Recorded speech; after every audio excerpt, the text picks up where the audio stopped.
Cape's leader, sports radio play-by-play. Go A's! Chatham on TRC, Cape Cod. Chatham A's baseball, sports radio play-by-play. Let's go A's! Wooden bats through the fog, playing under the lights. The stars of tomorrow shine tonight.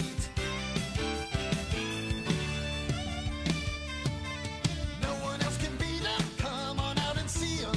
Chatham A's baseball, summertime on Cape Cod.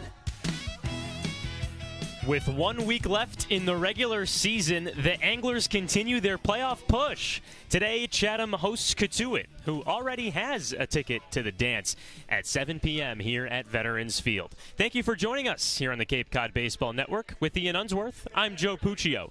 Ian, the playoff push sort of hurt yesterday with that loss to Orleans in a game where the Firebirds scored 4 runs in the bottom of the 8th inning to take care of business.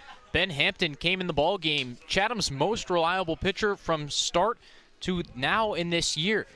He gave up 3 straight singles, and Orleans took the lead. He hit the first batter, and things fell apart. And it put Orleans at 32 points. Harwich won yesterday as well. The Mariners have 34. Chatham at the back end with 29. But only 5 points separate the Anglers and the Brewster Whitecaps, who are in second place. So a couple of wins puts Chatham in a really good spot, but getting those couple of wins, especially tonight against a great Cotuit team, going to be difficult. It's anyone's ball game in the East Division, and Cotuit comes in with a spot in the playoffs already clinched. They have 45 points, just 1 point behind Hyannis, the leader in the West. The biggest question that came from last night's game was, why did Brian Holliday get taken out of the game, and why was Ben Hampton not the normal Ben Hampton? Well, I talked to Tom Holliday about that in the Manager Show, amongst a whole lot of things. Chatham with a tough loss yesterday at Orleans, looking to bounce back today at home against the Kettleers. The Manager Show with Tom Holliday comes up next. Sports radio, play-by-play. Go A's! Chatham on TRC. Chatham Bars Inn is Cape Cod's premier 4-diamond oceanfront resort. With 217 luxurious rooms, guests have access to numerous amenities, including a private beach, complimentary children's programs, 4 award-winning restaurants, a new world-class spa, an outdoor pool, and tennis courts. Year after year, Chatham Bars Inn is recognized as one of the top resorts in the world. Chatham Bars Inn and Cape Cod Baseball. Summer fun for the whole family.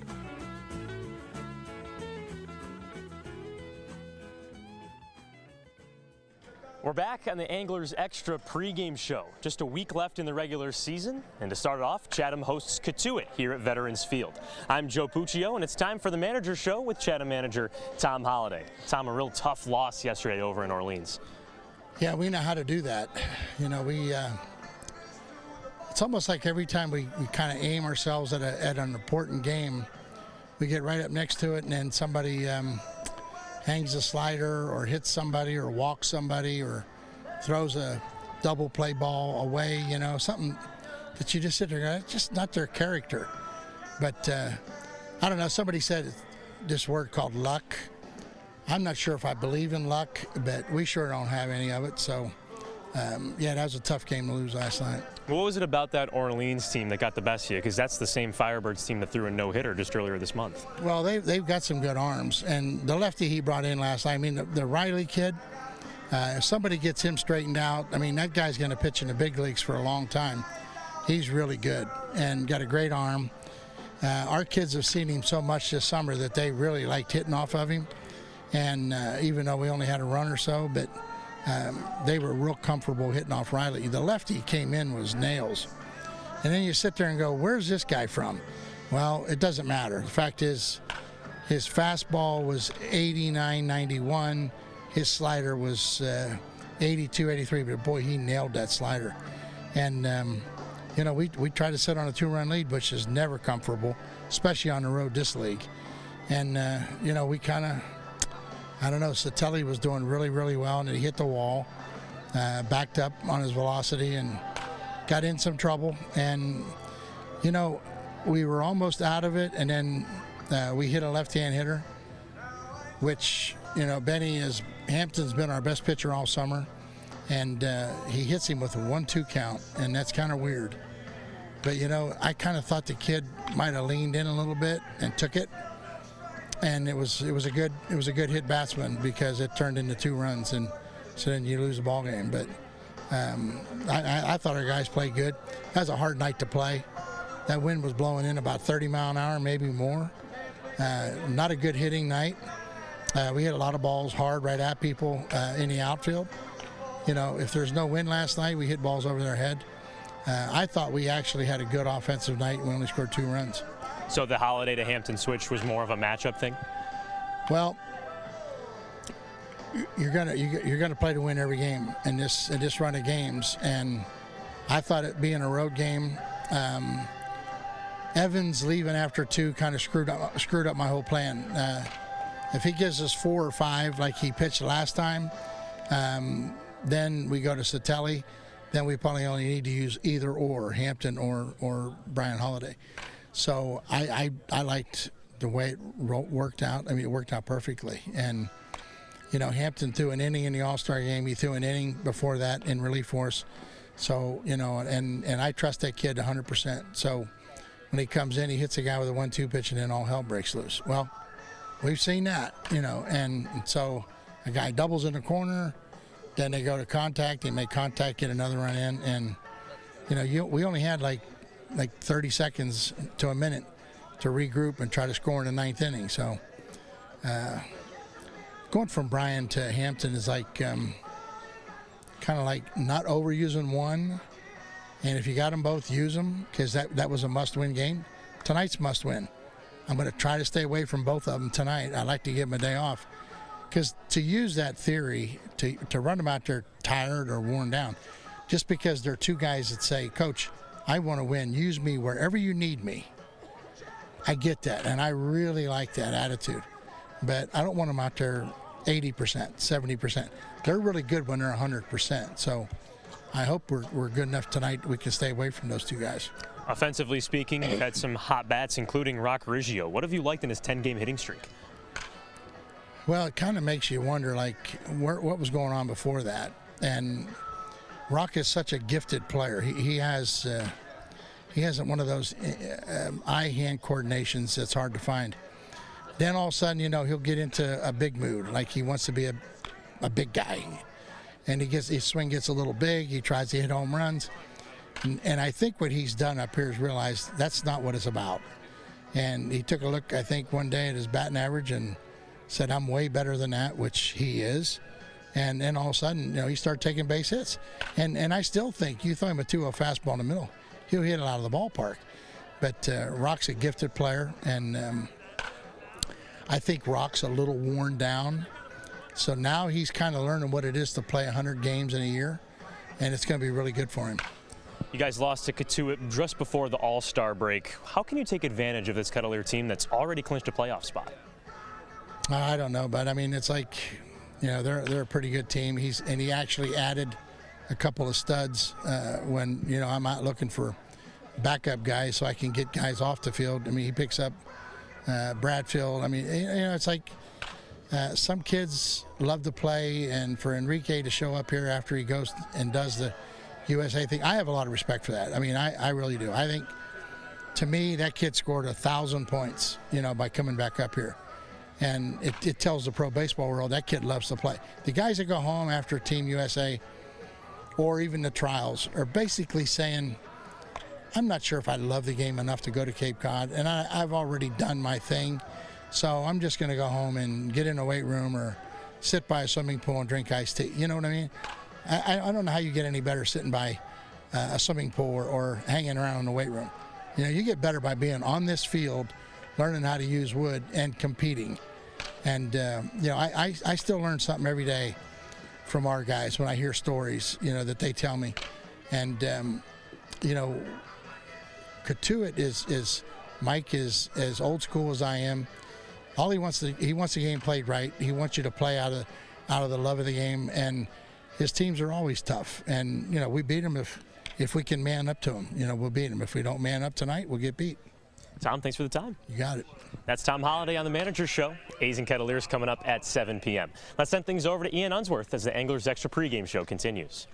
Tom Holliday wrote on his dugout wall today, "Nothing can get you in your head if you are strong. People who want you to end your time in Chatham to shut down are weak. The big difference between winners and losers. It's a life lesson. Who are you?" Wise words today from Tom Holliday to his team. I talked to his right-hand man, Dennis Cook, on Catch of the Day. That's coming up next on the Anglers Extra pregame show. Anglers Extra. Chatham on TIC. Cape Cod. Year after year, Cape Cod League Baseball and Chatham Bars Inn have been synonymous with summer on Cape Cod. The inn has offered clam bakes, beachside barbecues, and oceanfront dining since 1914. The Beach House restaurant at Chatham Bars Inn is open daily for breakfast, lunch, and dinner. Visit Chatham Bars Inn at chathambarsin.com. Chatham Bars Inn and Cape Cod Baseball. Summer fun for the whole family. The Anglers Extra pregame show continues from Veterans Field before Chatham and Cotuit. It's time for Catch the Day. Ian Unsworth here, joined by Chatham pitching coach Dennis Cook, who just got back yesterday. Dennis, thanks for coming on. For sure. So what was your trip to Africa like? It was a great experience to spend time with my family, see things I've never seen before, different countries. So, just a really first-class job by the people that put it on for us. So very thankful we were got the opportunity to go along. What did you see that you hadn't seen before? Well, we saw, of course, lines. Went to a couple villages that was really neat to see a different lifestyle than us. Just different the countries and a lot of real nice resorts and things like that. What does Dennis Cook think of African cuisine? We ate pretty good, but I like back home cuisine. Back home in Texas, you prefer that? Yes. Back home in Texas, I prefer that over the African food. Well, you're back here in Chatham for a couple more weeks. Jay Powell was in your shoes while you were gone. What'd you hear from Jay about the Chatham pitching staff? Jay really enjoyed his time here. Really enjoyed his time working with the kids. He should be coaching somewhere in college. He's very good with them and knowledgeable. And, I was very thankful that he came in there and filled my shoes while I was gone. But just a great guy. And we had a long conversation last night, me, him, and Rusty, and just – he had enjoyed his time here, and I think he helped some of the kids. What'd you guys discuss last night? We just discussed some stuff. I don't want to talk about what we discussed, but just, he was really appreciative of the opportunity to come here and help the kids out. What are you looking forward to most over this last week with your pitching staff?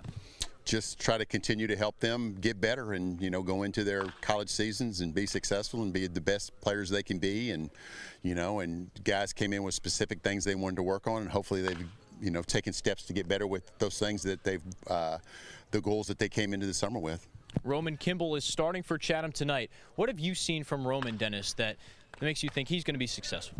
I think he's got a good riding fastball, a good curveball that pairs well with it. And I think the best tool he has is he's a competitor. He competes. And with Chatham as a whole, very close to the playoff push, you're jumping back into it. As a pro, what'd you learn about these tight playoff races? Just keep playing.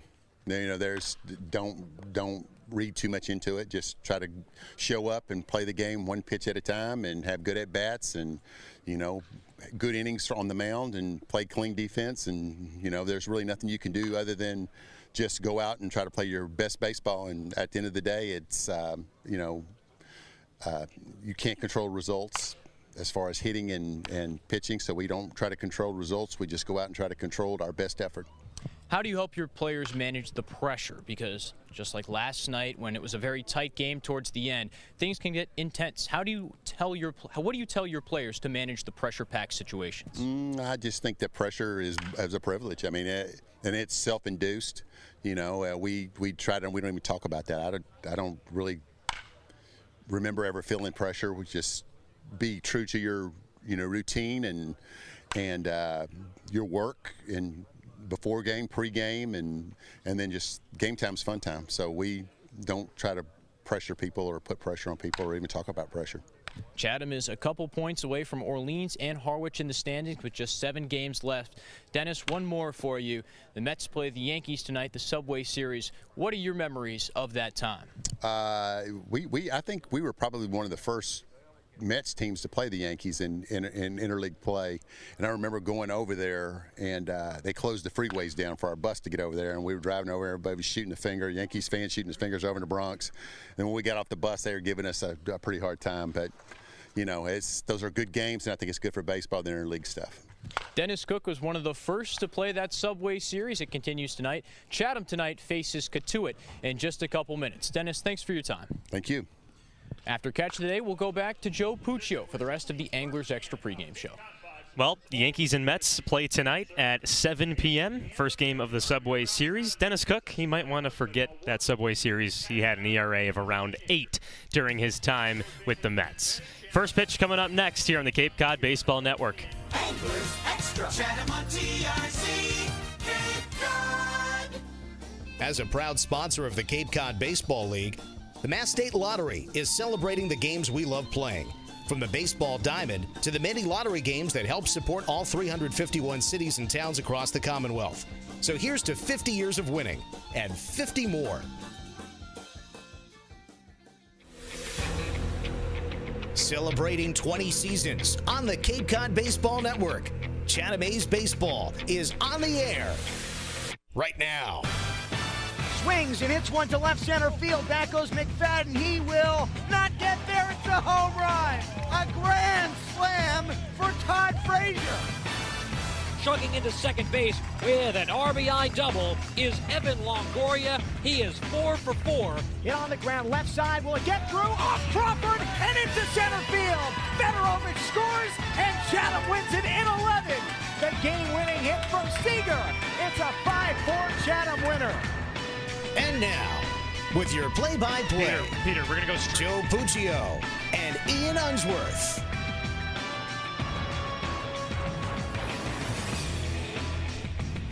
Chatham and Cotuit coming up next here on the Cape Cod Baseball Network. But first, it's time for the national anthem here at Veterans Field. Let's send things over to Chatham's PA announcer, Peter Burns.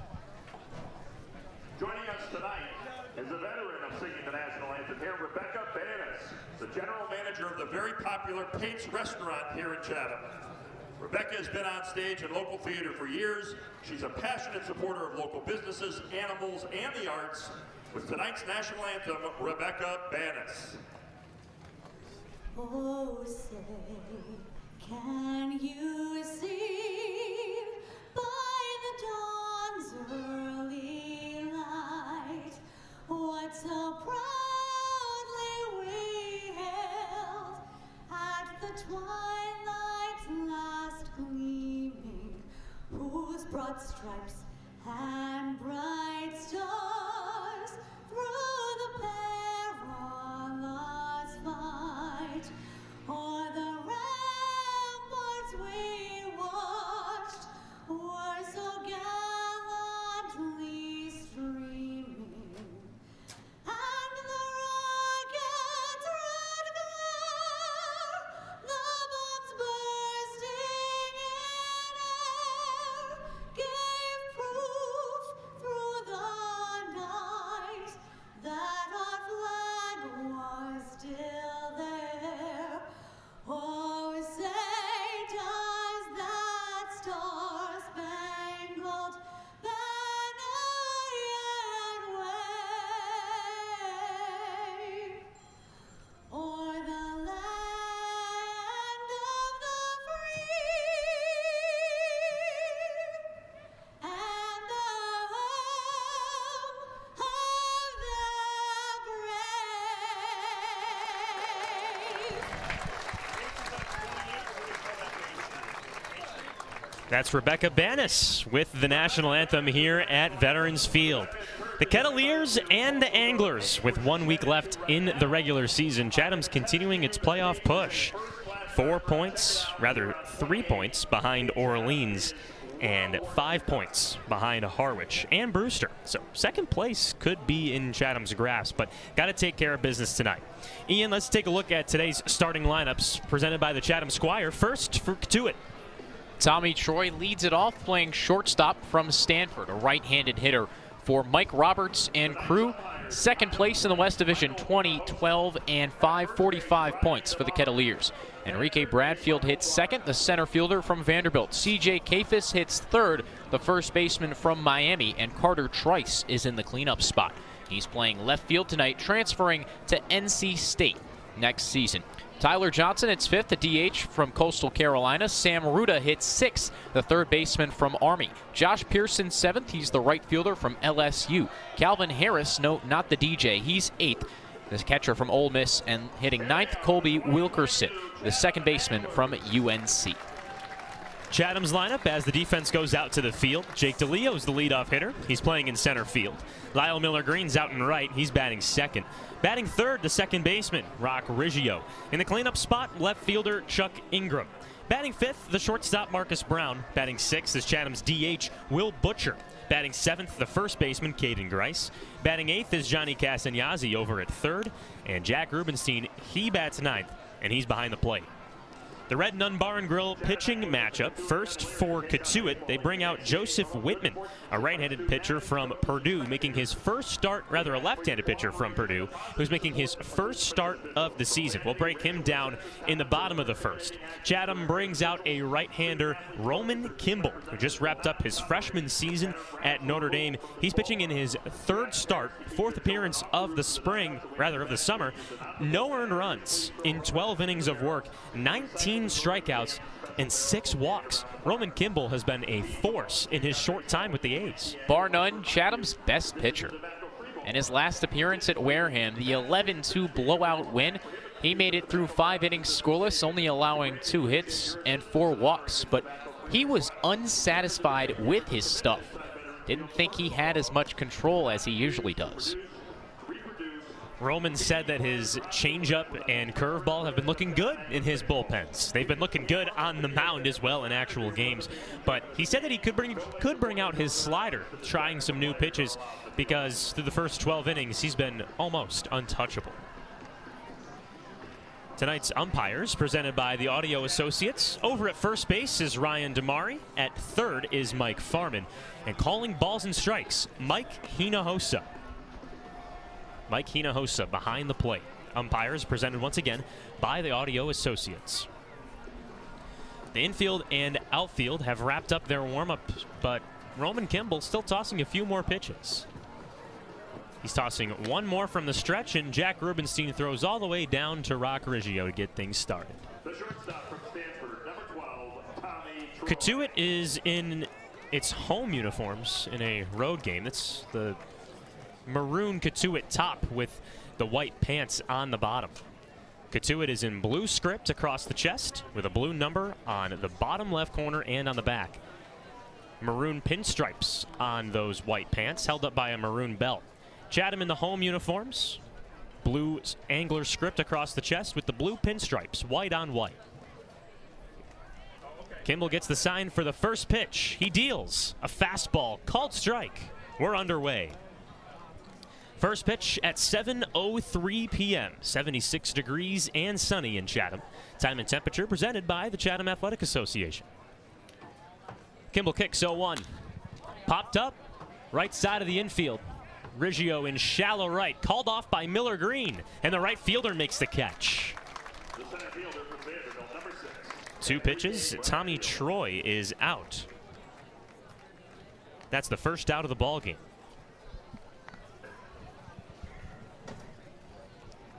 This brings up Enrique Bradfield, center fielder from Vanderbilt, a left-handed hitter.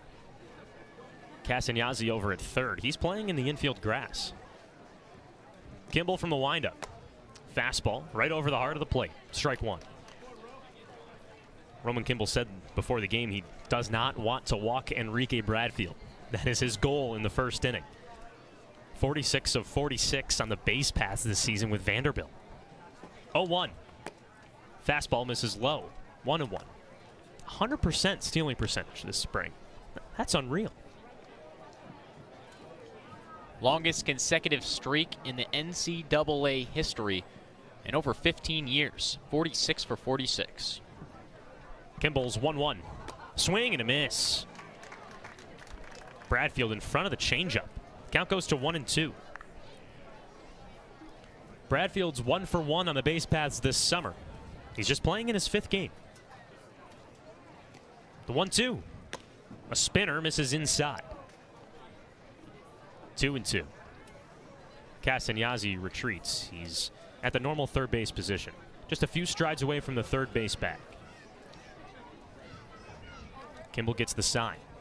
He kicks, fires. Pitch misses outside. Appeal down to third. No swing. The count runs full on Bradfield. It was a changeup outside that he started to move his hands at. But third base umpire Mike Farman says no go. Bradfield's choked up on the bat, but he chokes up no matter what the count is. Righty on lefty battle. Payoff pitch. High drive to right center field. Miller Green and DeLeo converge. Miller Green makes the catch and collides with DeLeo. Miller Green standing up. DeLeo on a knee. He now gets up. He lost his lid. Not entirely sure what the call on the field is. Did they call that an outie? Ryan Damari ran all the way out to right center to call the out. Bradfield ran around the bases just to make sure the out was made. So it is out number 2. A collision in right center field from DeLeo and Miller Green. Lack of communication. But both of the outfielders are all right, and there's 2 outs in the inning. And the rest of Chatham's defensive alignment presented by Short and Sweet Ice Cream. Chuck Ingram in left, DeLeo in center, and Miller Green in right. Hope both of those guys are okay. Johnny Castagnazzi at third base, Marcus Brown at shortstop, Rock Riggio at second, Caden Grice at first. Here's the first pitch to Kafis. Takes a fastball outside, ball 1. Jack Rubenstein catching Roman Kimball. I think Kafis squared around and pulled back. Just at the last second, pulled that bat back. Kimball's 1-0. A heater. Called strike, inner half. 93 miles an hour from Kimball. Kafis, the first baseman from Miami of Florida. 284 hitter this season. 1-1. Just misses low. A good slider comes from Chatham's dugout. Randy Whistler on that top step, congratulating his pitcher. It's a 2-1 count. Kimball goes home.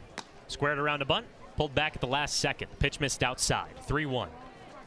Whistler moved Lyle Miller Green back. Miller Green played first base yesterday because Caden Grice was out with food poisoning, so he has to readjust to right field. 3-1 pitch. Misses outside. Ball 4. Kimball shakes his head and walks off the mound. Kafis gets on. 2 outs in the inning.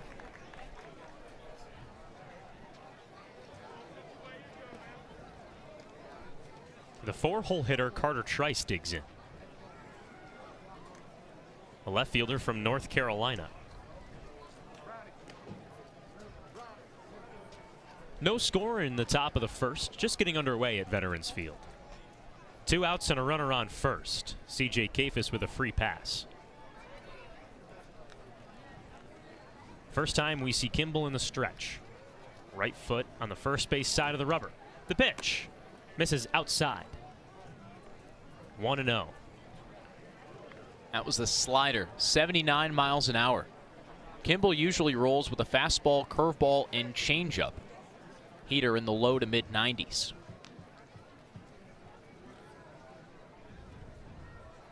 Kimball hands at the belt. Looks over towards first. Goes home. Throws a fastball and catches the outside corner. 1-1. Kimball in his last start against Wareham on the 20th. He pitched 5 innings, gave up 2 hits, no runs. Punched out 6 and walked 4. He earned the win. 1-1 pitch. Popped up. Shallow right center field. The second baseman Riggio calls everyone off and makes the catch for the final out. Well, a bit of a scare to start off this game. Enrique Bradfield sent a shot into deep right center field. Jake DeLeo and Lyle Miller-Green, the center fielder and right fielder, collided with each other. Lyle Miller-Green came away with the baseball, and both outfielders share a chuckle and walk back to Chatham's dugout. No runs on no hits, no errors, and one man left stranded. It was C.J. Kafis, who walked with 2 outs. Cotuit nothing. Chatham coming up to bat. They face Jacob Whitman from Purdue. We'll break down Cotuit's left-hander after this on the Cape Cod Baseball Network. Sports Radio, play-by-play. Go A's, Chatham on GRC.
Home half of the first here at Veterans Field. No score between Cotuit and Chatham. The starting pitcher for the Kettleers today, left-hander Joseph Whitman from Purdue. He's making his first start of the summer with the Kettleers. He's coming off of a summer at Lakeshore in the Northwoods League, where he pitched 20 2/3 with an ERA of 3.05, 19 strikeouts, and 3 walks. The first batter the left-hander faces is the right-handed Jake DeLeo. Batting in the leadoff spot for the first time in 5 games. Third baseman Ruda playing in the baseline. Whitman's first pitch. Popped over the screen, foul behind home plate. A 94-mile-an-hour fastball from Whitman. He'll go fastball, slider, curveball. The heater only gets up in that low 90s range. Marcus Brown called him a matchup guy. The 0-1 pitch. Drilled to left field. A base hit. The ball takes a hop in front of Carter Trice. Throw comes into second. Jake DeLeo with a leadoff single.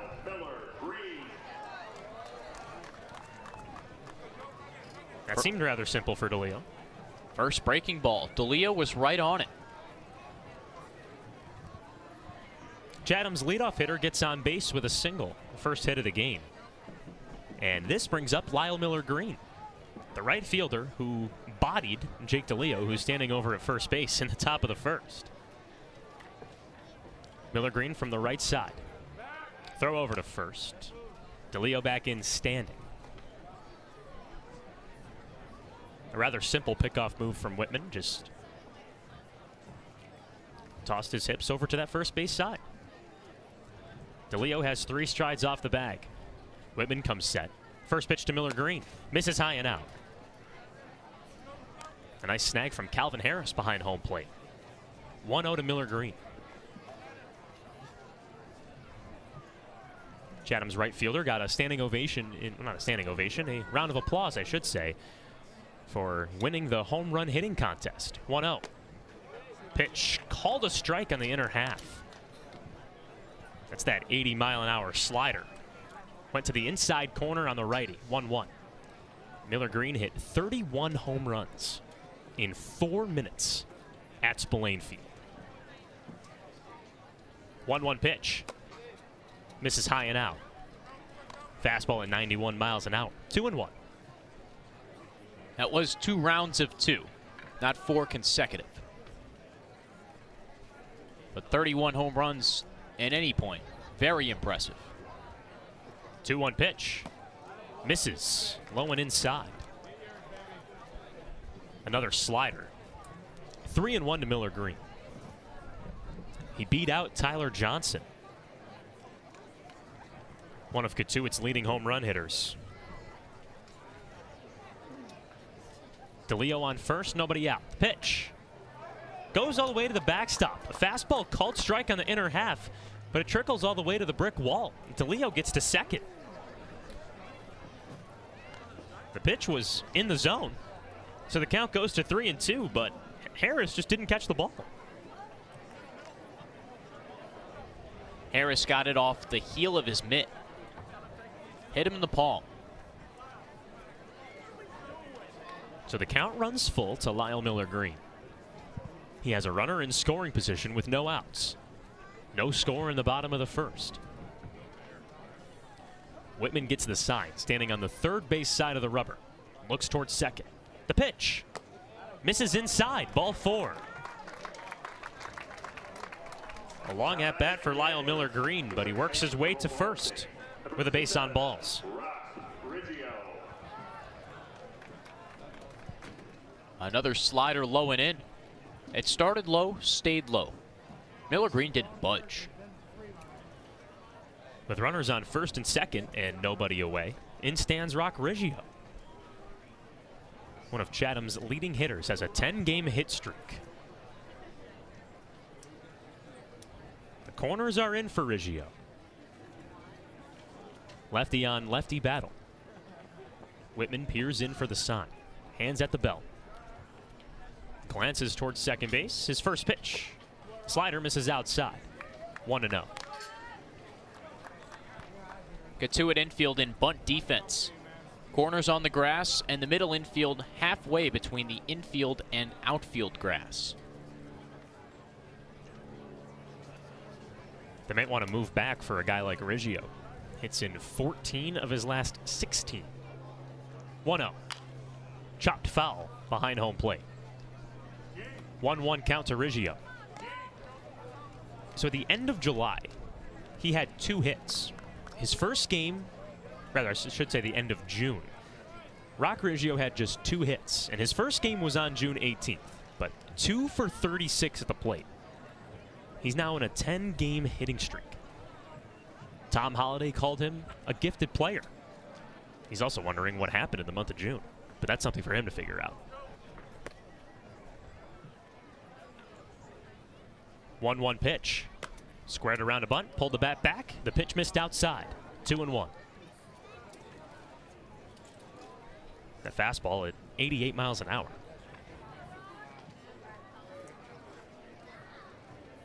Riggio's gotten his hits in every way. Ground balls through the middle, fly balls to the gap. Riggio's up 2-1 in the count. Here's the pitch. Ground ball to second. Goes over his glove. DeLeo gets the wave home. He comes in to score. Rock Riggio gets to first base. What could be potentially be scored an error on Colby Wilkerson brings home Jake DeLeo. 1-0 Chatham in the bottom of the first.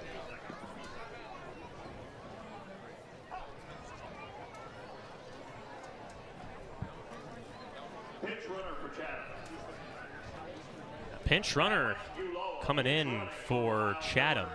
Lyle Miller Green slowly walks back to Chatham's dugout. Alex Ulloa comes into the game as the pinch runner. He stands on third base. Got to imagine it's an injury that he sustained in the top of the first when he ran into Jake DeLeo making the catch on Enrique Bradfield's fly ball. So Ulloa's at third. Rock Riggio's at first with an E4. First pitch to Ingram. Foul tips a fastball to the screen. 1-0, rather 0-1. If Ulloa is to stay in this game for defensive purposes, Caden Grice could go to right field. Johnny Castagnazzi could move from third to first. We'll see what kind of chess game Tom Holliday wants to play. 0-1 pitch to Ingram. Swing and a miss. A good slider on the outer half to the righty. It's 0-2. Ingram was 0 for 1 yesterday with 2 walks against Orleans. He represented both of Chatham's runs. Whitman comes set, steps off the rubber, looks towards first and third. He gets back on to the third base side. Hands at the belt. Takes a deep breath. 0-2. Runner goes. Towering fly ball to left field. Carter Trice camps under it. He makes the catch. Ulloa tags. He races home. The throw comes in. It's cut off. Chuck Ingram sends a high drive to left field. Caught by Trice, and it brings home Ulloa. 2-0 Chatham here in the bottom of the first. That's how the Anglers got their 2 runs yesterday. Manufactured them. A ground ball, a sac fly. And 2 today, ground ball and a sac fly. 1 out and a runner on first. Brings up Marcus Brown. First pitch, squared around a bunt. A slap hit, and he missed on it. No balls and a strike to the left-handed Marcus Brown. I don't know if I've seen that before, at least this season. Marcus Brown has pulled some wacky bunts off before. He popped one over the pitcher's mound for a base hit. The third baseman, Ruda, with toes on the infield grass. 0-1 pitch. Brown fans on a slider outside. 0-2. Out in front of the pitch. Couldn't make contact. 2-0 Chatham. Bottom of the first. Riggio stands on first base with 1 out. Riggio gets his lead. Here's the 0-2 pitch. Runner goes, but ground ball fouled on the first base line. It's the second time that Riggio's attempted to steal second base, and he's had to retreat. The count stays at 0-2.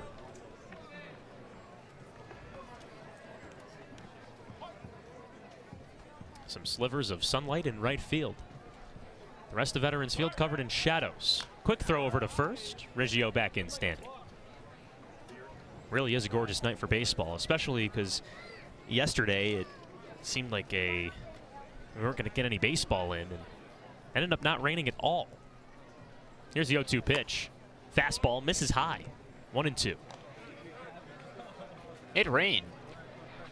Not in Orleans. Red Sox got a rain delay.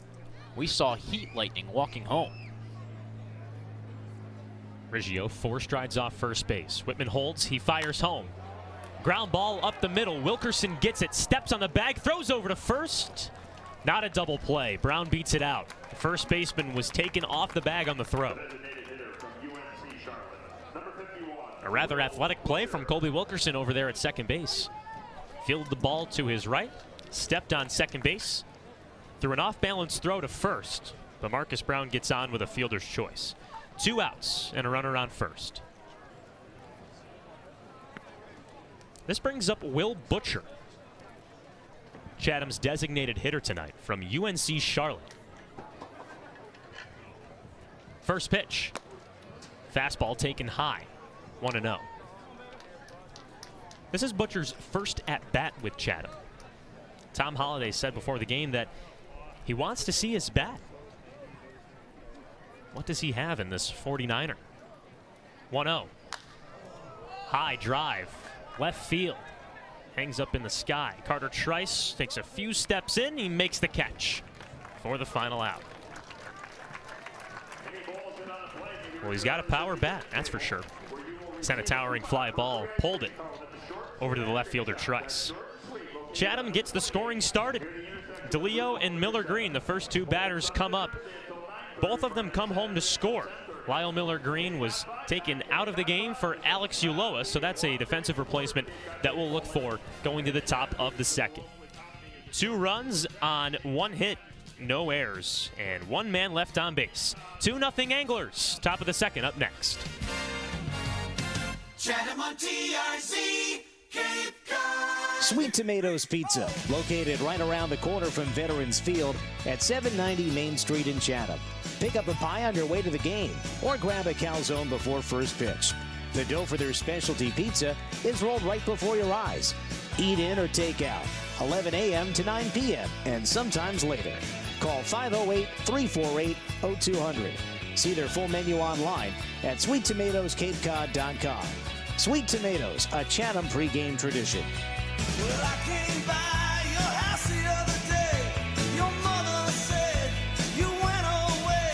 She said there was nothing that I could have done. There was nothing nobody could say. Now me and you, we've known each other ever since we were 16. I wished I would have known. I wished I could have called you just to say goodbye, Bobby Jean.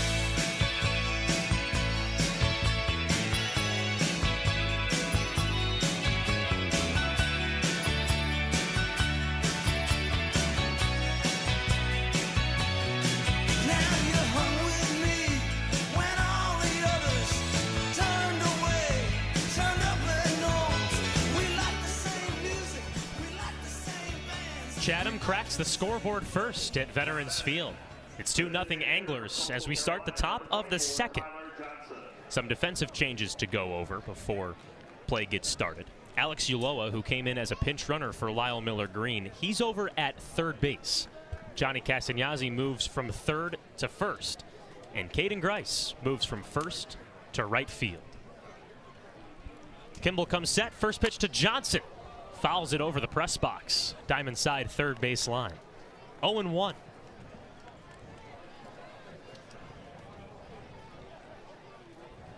You have to imagine that Miller-Green replacement was from that injury that he had, colliding with Jake DeLeo in right center field back in the top of the first. 0-1. Drops in the zone. Strike two. Another slider from Kimball. Miller-Green walked off of third base gingerly. Kimball shakes off the first sign from Rubenstein. The righty kicks and fires. Line back to the screen. Foul. Count stays at 0-2 to Tyler Johnson. Cotuit's designated hitter is a .264 hitter this season with a team tie 7 home runs. He also has 19 RBIs. 0-2 pitch. Cranked. Deep left center field. Ingram runs back. He looks up. It's off the wall. Johnson trots into second. The throw comes in to short. A leadoff double. Tyler Johnson gets to second base standing. Extremely solid contact. Fastball over the outer half of the plate. Johnson got nothing but barrel.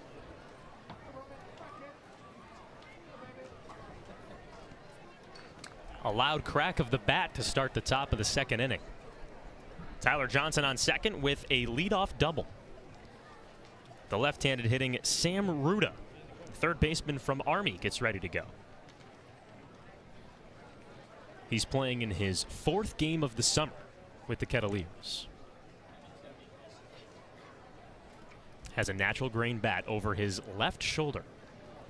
Kimball on the first base side of the rubber. Stares at second. First pitch. Line back to the screen. Just under that fastball. 0-1. It's humming at 93 miles an hour, Ian. It's coming in with velocity. But Johnson squared it up. Cotuit's got the best batting average in the league. They've proven time and time again they can hit anything. A .255 team average for the Kettleers. 0-1 pitch. Misses low and inside. 1-1. The changeup at 84. Infield, outfield straight away. A slight breeze blows from left to right over Veterans Field. Just a gorgeous night for baseball in Chatham. Kimball's 1-1. Line drive right side, caught by Riggio, throws to second, double play. Boy, a heads-up play from Rock Riggio. Snagged the baseball deep in the infield dirt. Spun throw over to second base, and Marcus Brown was ready for it. Quickly, 2 outs in the top of the second.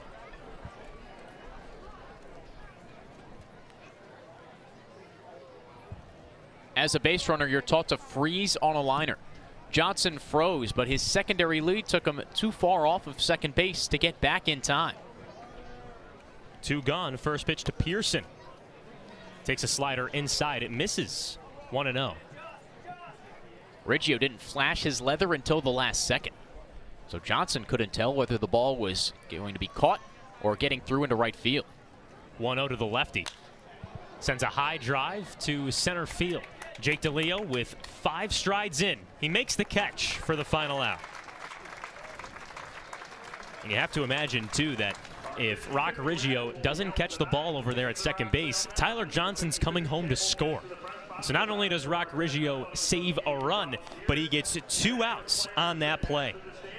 No runs on 1 hit, no errors, and 1 man left on base. Actually, no.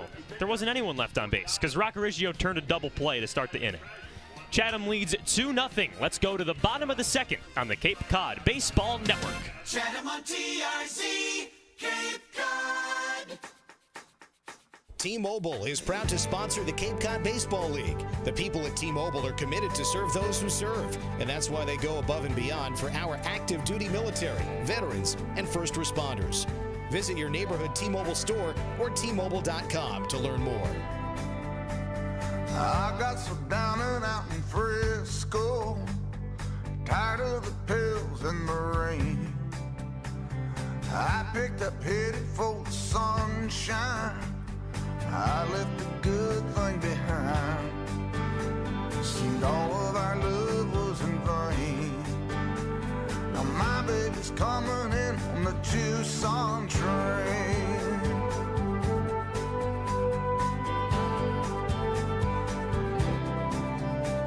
I come here looking for a new life, one I wouldn't have to explain.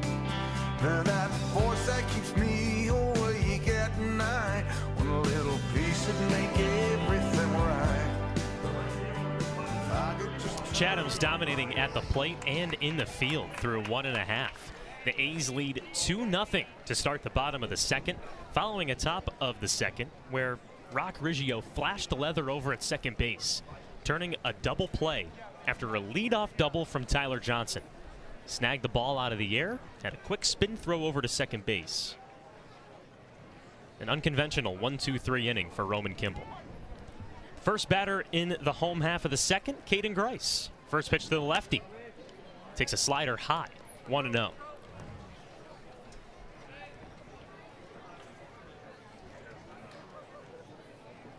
Grice did not play yesterday in the loss against New Orleans. 1-0. Fastball, called strike, 1-1. Grice arrived to Eldridge Park yesterday, wasn't feeling 100%, and because of that, he got a ride back home right before first pitch. 1-1. Towering fly ball to center field. Bradfield runs in. He makes the catch, running to his left. Looked like it was cracked right off the bat, but Enrique Bradfield was on it. Makes the catch for the first out.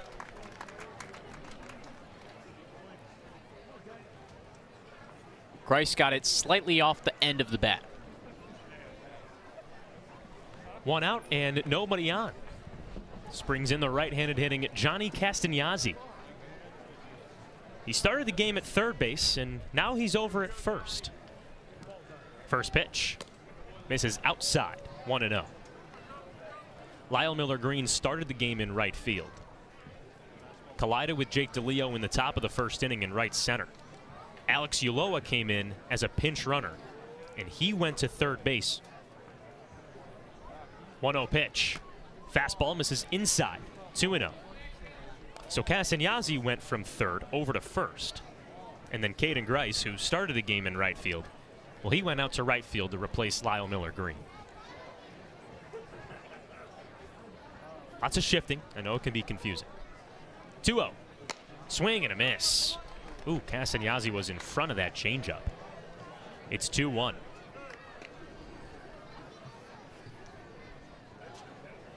Joseph Whitman, the left-handed starter for Cotuit, gave up 2 runs on a hit in the first inning. He's working from the windup here. 2-1. Ground ball right back to Whitman on the mound. He sprints over to first, underhand tosses, and gets Castagnazzi. 2 outs in the inning. The catcher from Georgia Tech, number 35, Jack Rubenstein. Slider in on the hands, and Castagnazzi hit it off the handle.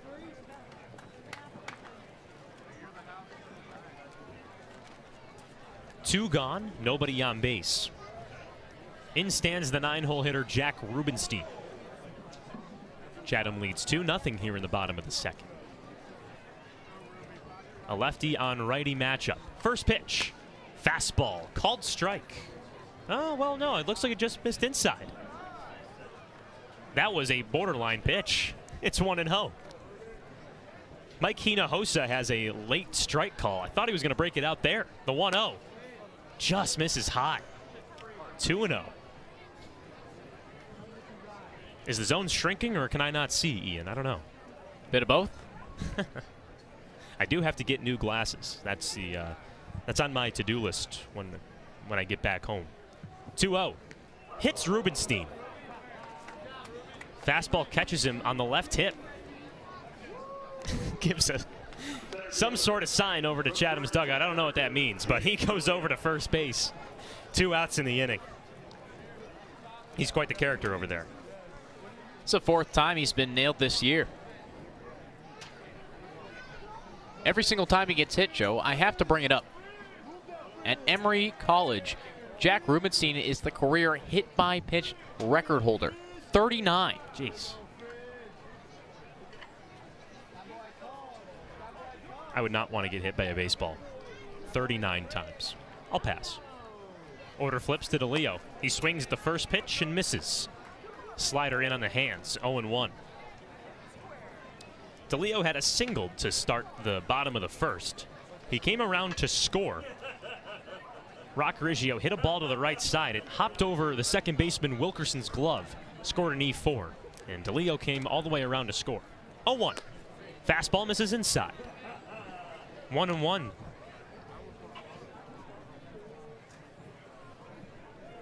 DeLeo was 1 for 4 yesterday. Had a strikeout. He also had a single in the first yesterday. Whitman's 1-1. Swing and a miss. A nice changeup, low and away. DeLeo just right on top of it. 1-2. Whitman's changeup is new. Didn't throw it this year at Purdue. Wasn't on the scouting report the Anglers got today. Whitman on the third base side of the rubber. 1-2. Fastball misses low in the dirt. Calvin Harris blocks it. 2-2. Calvin Harris is the first batter in the top of the third due up for Cotuit.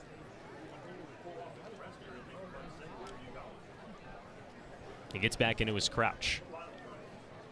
Runner on first, 2 gone. 2-2 pitch. Skips in the dirt. That time on the chalk. Inner half of the zone. Counts full to DeLeo. Expect Rubenstein in motion. Time's called at home plate. Whitman wants a new baseball.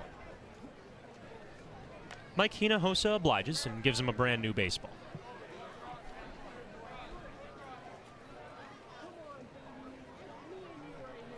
Chatham with 2 runs on a hit.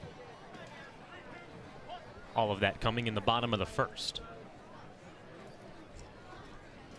Payoff pitch. Misses for ball 4. 3 straight pitches spiked in front of home plate. Rubenstein moves to second. And Jake DeLeo gets on first with a 2-out walk. 3-2 slider. Rather interesting pitch to throw to a right-handed hitter.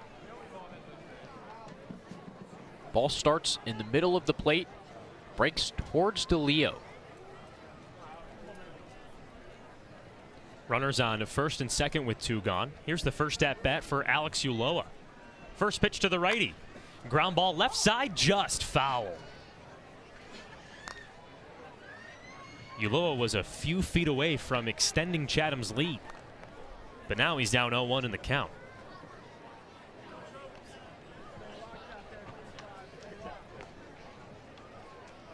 Ulloa's last start was on July 21st. A 6-3 win over Orleans. 0-1. Swing and a miss. Way ahead of that slider, low and outside. It missed low in the dirt, but Ulloa missed. It's 0-2. In that game, Ulloa was 1 for 3 with an RBI single and a strikeout. He's down 0-2 in the count on Joseph Whitman. The lefty comes set. Hands at the belt. Glances towards second. The 0-2. Swing and a miss. Strike 3. That retires the side. A rather harmless half inning for Joseph Whitman. He sets the first 2 down on a flyout and a ground out back to himself.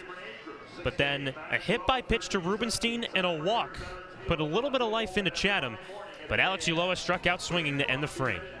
No runs on no hits, no errors, 2 men left on. Chatham leads 2-0 after 2 full. Chatham A's on the air.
Top of the third at Veterans Field.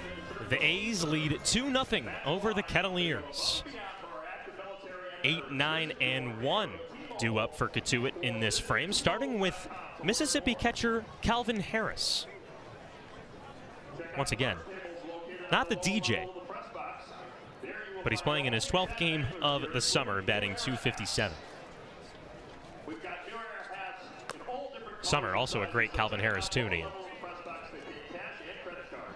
I'm a big fan.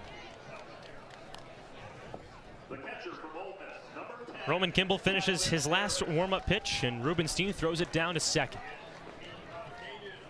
Top of the third gets underway with Calvin Harris in the left-handed batter's box.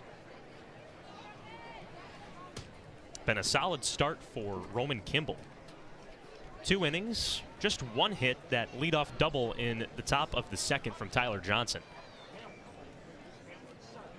First pitch. Fastball misses inside, 1-0.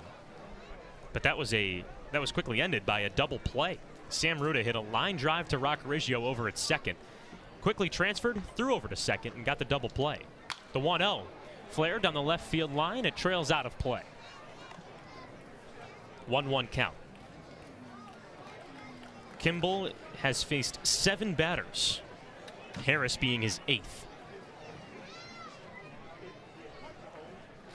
Nobody on, nobody out.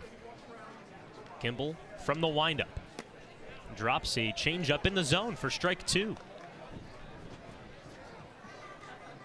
So Kimball on his windup, he takes 1 step out with his left foot.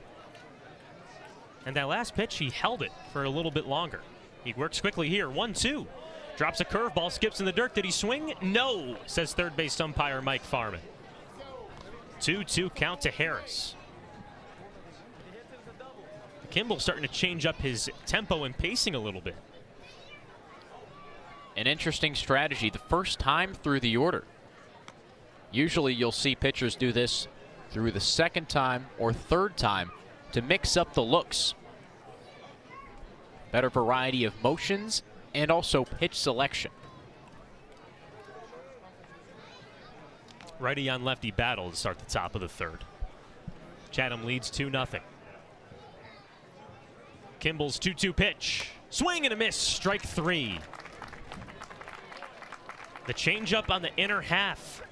Calvin Harris swung right through it. First out of the inning and the first strikeout for Roman Kimball today.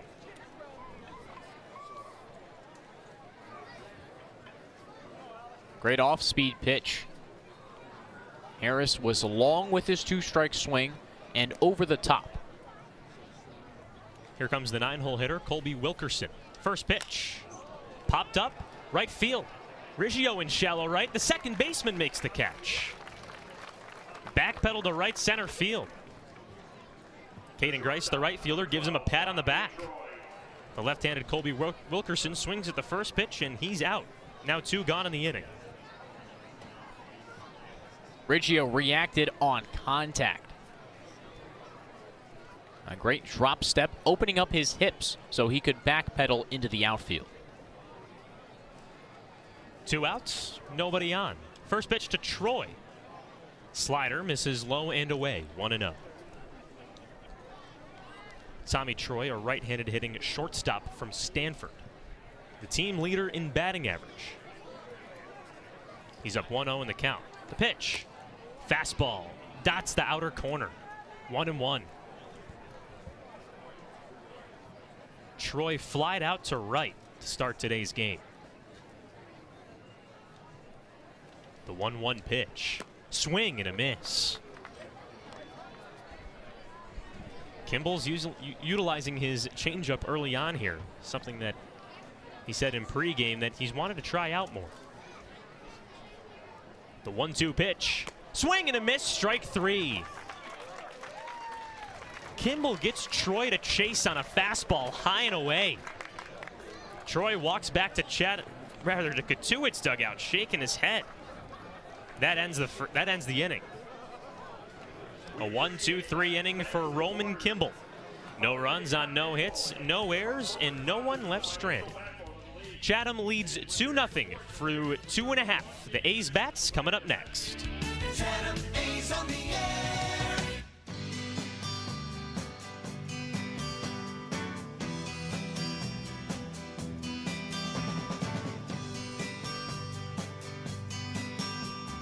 Long as I remember, the rain been coming down, clouds of mystery pouring, confusion on the ground. Will Jacobson's a right-handed pitcher who just finished up his junior year at Harvard. The San Francisco native is pitching in his 10th game of the season. He has an ERA of 3.17 in 17 innings. We'll get the final line on Joseph Whitman in just a little bit. But Rock Riggio standing in the left-handed batter's box, ready to go.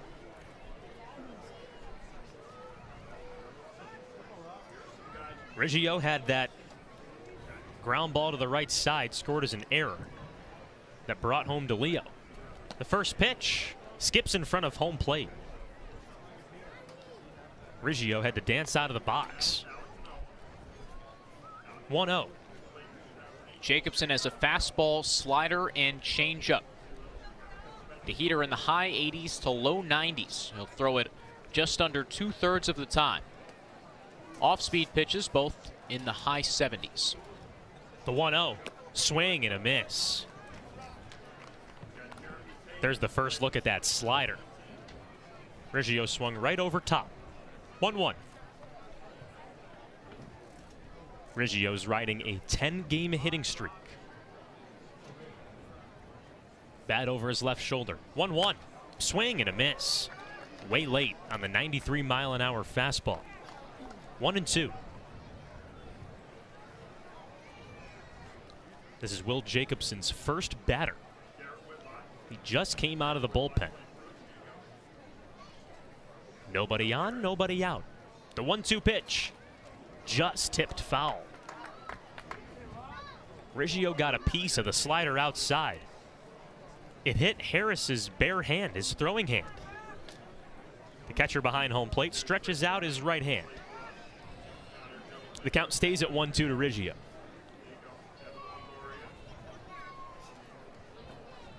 A righty on lefty matchup. Jacobson's pitch. Line drive left side over the third baseman's glove and into right field. Riggio takes a hard round over first base but gets back to the bag.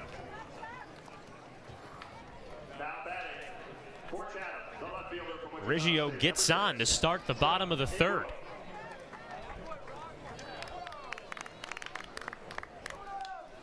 A single for Rock Riggio makes it an 11-game hitting streak. Sam Ruda was playing in on the infield grass, had less time to react to that hard line drive. Riggio's on first with no outs. First pitch to Ingram. The righty fans at the slider outside. 0-1. Final line on Joseph Whitman. 2 innings pitched, 1 hit, 2 runs, neither of them earned. 2 walks and a strikeout. Snap throw to first. Riggio back in standing. Right now, Whitman would be in line for the loss, but it's only the bottom of the third. There's a lot of baseball left. Riggio with an aggressive lead off first. 0-1. Pitch misses outside. 1-1. So Riggio got his normal 3 or 4 stride lead off of first base and then took an extra 2 right before Jacobson delivered. The righty didn't even look over towards first base. So keep an eye on Riggio if he's a little aggressive over there at first. Throw over to first. Riggio was just off the bag. He struts back into first. He's a good base stealer. He's gotten 6 this year. But his leads are more to intimidate the pitcher.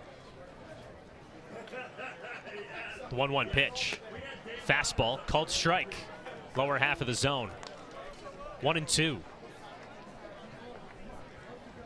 Chuck Ingram from Wichita State had the sac fly back in the first inning that brought home Alex Ulloa.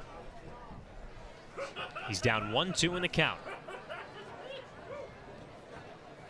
Jacobson comes set. Hands held high. The pitch. Runner goes. Ground ball left side. Tommy Troy, the shortstop, throws from the infield grass and gets Ingram. Riggio moves into scoring position. First out of the inning, Chuck Ingram evades a double play ball thanks to Riggio's base running. Looked like a called hit and run. Ingram lunged out at a slider low and outside. It was best case scenario for Chatham. Best case scenario indeed. It's Rock Riggio standing over at second with Marcus Brown at the dish. The left-handed hitter from Oklahoma State, batting at .237. He's playing in his 37th game of the season. Runner on second, 1 out. Throw over to second, goes to the outfield. What was Jacobson thinking? Riggio gets to third. So not only was Riggio just a few strides off of second base, but no one was holding him at the bag. Jacobson spun off the mound, threw over to second, spiked the ball where the shortstop would be playing, and the ball just went into shallow left center. After that blunder, the infield moves in. Scored an E1 to move Riggio to third. Here's the first pitch. A slider misses outside, 1-0. My guess is Jacobson turned to second, was ready to throw, saw that no one covered the bag, and tried to hold it in at the last second. 1-0 count to Brown, the pitch. Ground ball up the middle, base hit into center. Riggio comes home to score. Marcus Brown sends a shot right back where it came from. An RBI single that makes it 3-0 Chatham in the bottom of the third.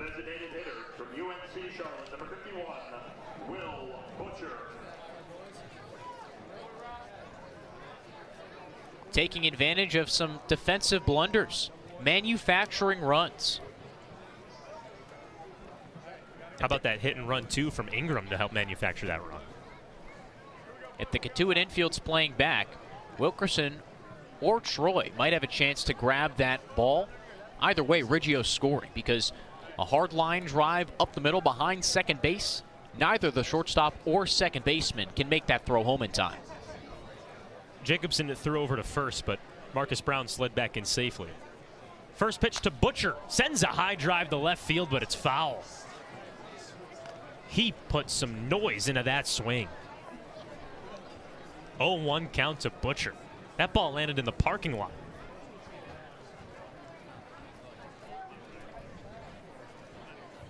The Anglers have a runner on first with just one out. 3-0 lead in the bottom of the third. Snap throw to first. Brown slides back in. That throw over went into C.J. Kafis' glove. As intended. Still an 0-1 count. Righty on righty battle. The pitch. Swing and a miss. A good slider low and away. Butcher way out in front of it. 0-2 to Chatham's DH.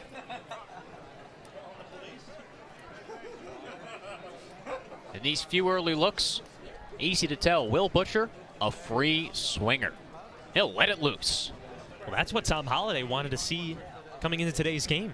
I asked him, why isn't Cooper Ringle the DH? He said, well, I just want to see Will swing it. Jacobson comes set, 0-2. Line back to the screen. Foul ball. Count remains no balls and 2 strikes. Butcher's a big dude, 6'2", 230 pounds. His swing looks very relaxed. Doesn't drive his back hips. Rotates his hips nice and easily. Free swing. 0-2. Misses low and outside. Runner goes. Throw down to second. Marcus Brown safe.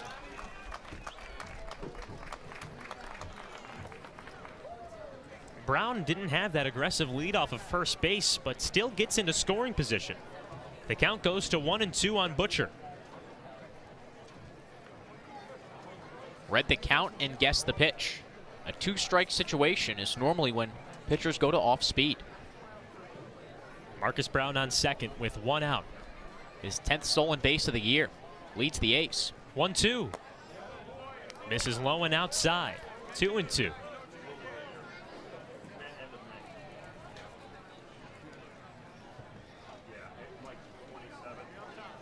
Butcher was down 0-2 in the count. Fouled off a first pitch fastball and fanned on an outside slider. Now the count's even at 2-2. Jacobson comes set. Looks towards second. The pitch. Runner goes. Swing and a miss. Strike 3. Throw down to third. He got him. Double play. A strike him out, throw him out to end the third. A tough play from Harris. He had to throw with a swinging Will Butcher standing in the right-handed batter's box. But he gets it done anyways to retire the side. Chatham gets a run across. Rock Riggio extended his hitting streak to 11 games with a single to start off the frame. He came all the way around to score thanks to an RBI single from Marcus Brown. A run on 2 hits, 1 costly error, and no one left on base. Top of the 4th coming up next. Chatham leads 3-0 on the Cape Cod Baseball Network. Sports Radio, play-by-play. Go A's, Chatham on TRC.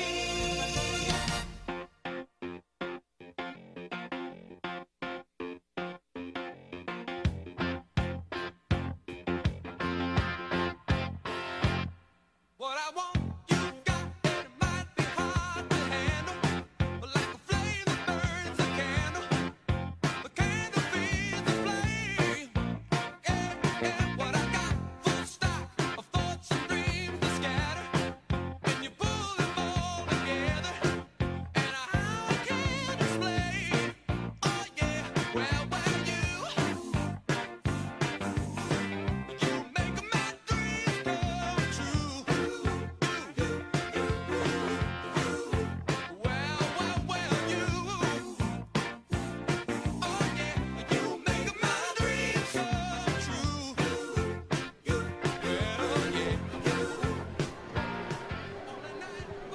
After 3 innings at Veterans Field, Chatham leads Cotuit 3-0. The A's with 2 runs in the first and an extra tally in the third.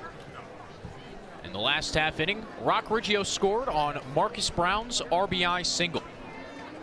Riggio also got a little assistance from a Cotuit blunder. Will Jacobson turned to pick off to second, spiked the ball in between second and third. It rolled to left center field, and Riggio advanced. It was a weird play. It's almost as if he just clutched over towards second, and the ball fell out of his hand. Cotuit's committed 2 errors already, just through 3 innings. Enrique Bradfield leads it off for the Kettleers in the top of the 4th. Left-handed hitter. Righty Kimball from the windup. First pitch, a chopper right side. Castagnazzi fields backhand, flips past Kimball towards the Cotuit dugout. Bradfield rounds first, heads back to the bag. A first pitch swing from the speedy center fielder, and he's on. Bradfield's got blinding speed. We discussed that already. It was more the misplay from Castagnazzi that got him on. So now you have the speedster in Enrique Bradfield on. And Roman Kimball, before the game, he said that's the last thing he wanted to do was to put him on base. So for something like that to happen, where Johnny Castagnazzi underhand flips a ball to Roman Kimball and he misses, Roman Kimball's got to fight back here. It's rolled a hit. Bradfield beat Kimball down the baseline. Chatham's righty throws from the stretch to C.J. Kafis. First to pick over, Bradfield dives in, safe. Bradfield didn't swipe any bags against Chatham last Friday. His first steal against YD yesterday in a 12-4 Cotuit win. Kimball set, checks the runner. First pitch to Kafis. Pop up behind the third base dugout. Foul. Riggio and Brown pinch towards the middle. They're both staring at first base. There's a sense of anticipation from both sides. When does Bradfield go? A 1 count. Kimball holds, throws over. Castagnazzi's tag is late. Bradfield started to creep over there towards second. Thought Kimball timed that throw over up pretty well. Another quick throw. Kimball didn't even come set. Was staring at first base, and as Bradfield got his lead, snapped the throw back to first. All the mental game between pitcher and base runner. Bradfield stands straight up. 0-1. Kimball deals. Misses low and inside. A slider at 83. Every time Kimball misses the zone with a slider, he stares directly back into center field, almost snapping his head. Kimball snaps his head towards first to check the runner and snaps a throw over. Bradfield back in standing. Safe. Kimball just shows lots of emotion on the mound. When he pitched in Wareham, we saw him talking to himself. 1-1 count to Kafis, left-handed hitter from Miami, Florida. Kimball deals. Chopper back to the bump. Kimball fields and throws to first. Thought about going to second to get Bradfield, but instead takes the easy out. Kafis down on the 1-3 putout. Oh, he's a little gimpy going back to the first base dugout. Number 14, Carter Trice. Saw him quickly grab at his right leg, the upper thigh area. Bradfield to second on the fielder's choice. With 1 out, here's Carter Trice.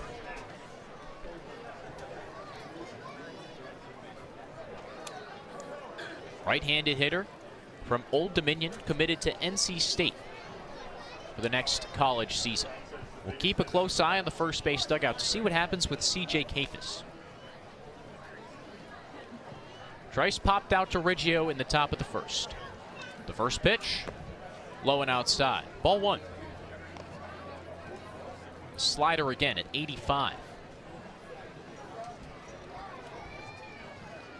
Chatham still keeping a close watch over Enrique Bradfield. Riggio is 2 steps behind the bag. A large gap on the right side of the infield as Castagnazzi plays off of first. 1-0 count.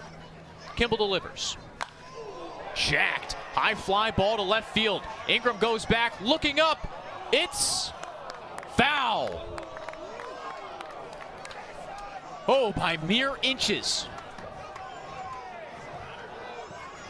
Mike Roberts trotting out to Mike Farman, the third base umpire. Cotuit's manager with hands on hips. Farman says foul. Roberts is pointing in fair territory down the left field line. That was an emphatic point, too, from Roberts. Farman and Roberts still conversing as they walk towards the third base bag. And they both point at the left field foul pole. It's 3:40 to left. Carter Trice got all of an inside offering from Kimball. Trice is shaking his head over there at home plate. Roberts still jawing at Farman.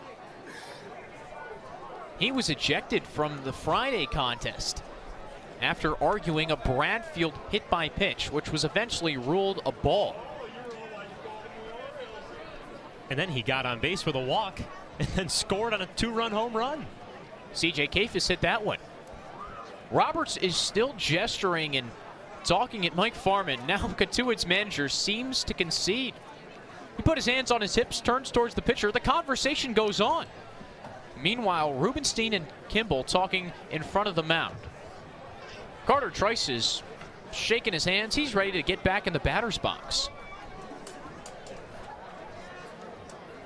I mean, what does Mike Roberts think is going to happen? Overturn that home run call and all of a sudden they get to parade around the bases? Neither home plate umpire Mike Hinojosa or first base ump Ryan Damari had any inclination of going over to talk to Roberts. Conversation's over. 1-1 count with 1 out. Bradfield on second. Kimball checks the runner twice. Here's the pitch. High and outside, ball 2. I don't know if Kimball's going to attack inside anymore. Just a long strike. That's what they say. But Trice put a charge in it. Bradfield on second after a leadoff single. A 3-0 lead for Chatham in the top of the 4th. 2-1 count. Kimball picks towards second, doesn't throw. Lifted the front leg and spun 180 degrees towards Bradfield and Riggio, who met at the second base bag.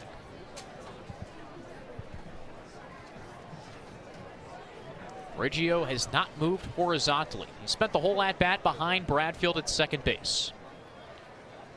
Big gap still on the right side of the infield. 2-1 pitch. In the dirt, Rubenstein blocks it with the chest protector and keeps Bradfield at second. 3-1 to Cotuit's cleanup hitter. Tyler Johnson waits on deck. He hit a shot to left center field in the second. A leadoff double. And then was knocked off the base after a Sam Ruda line drive double play. Riggio caught the liner, turned it 4-6. Trice twirls a black and natural grain bat at Roman Kimball, who steps off the mound and taps his chest. Fire hydrant speeds down Depot Road. Lights and sirens on. A fire hydrant? A fire engine. There you Excuse me. Imagine that image. Kimball's glove is actually fire engine red. He brings it to his belt. Set. 3-1. Bradfield on second, 1 out. Pitch. Called strike 2. Slider at the top of the zone. Trice froze it. Kimball said that his changeup and curveball have been working well this summer.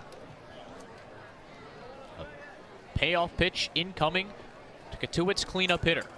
Here it is, in the dirt. Ball 4. Trice trots down to first. A 1-out base on balls. Bradfield stays on second. Rock Riggio gives a quick little pep talk to Kimball out there on the mound. You can just see the emotion that he has on the mound. Maybe it's just connecting with those middle infielders. Kimball's thrown 46 pitches through 3 1/3. His last outing in Wareham was his longest. 5 full, all scoreless. Kimball hasn't allowed an earned run or any run this season. He's now struck out 20 and walked 8. Here's Johnson, left-handed hitter, designated hitter from Coastal Carolina. Kimball the righty, a deep breath, the pitch. Called strike on the outside corner. 91-mile-an-hour fastball. A very similar location to the pitch that Johnson smacked to left center for a double.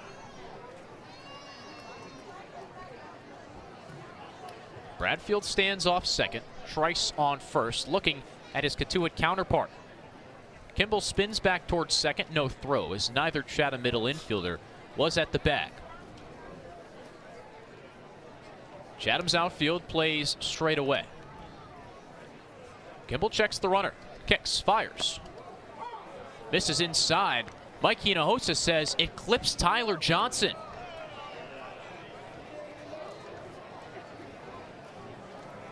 Johnson backed his hips out of the way of a fastball inside. Must have got him on the front hip. Rubenstein caught it clean. Outside of moving his hips back, it didn't seem like Johnson acted like he got hit by that pitch. Kimball a little confused out there on the mound. The bases are loaded for Sam Ruda.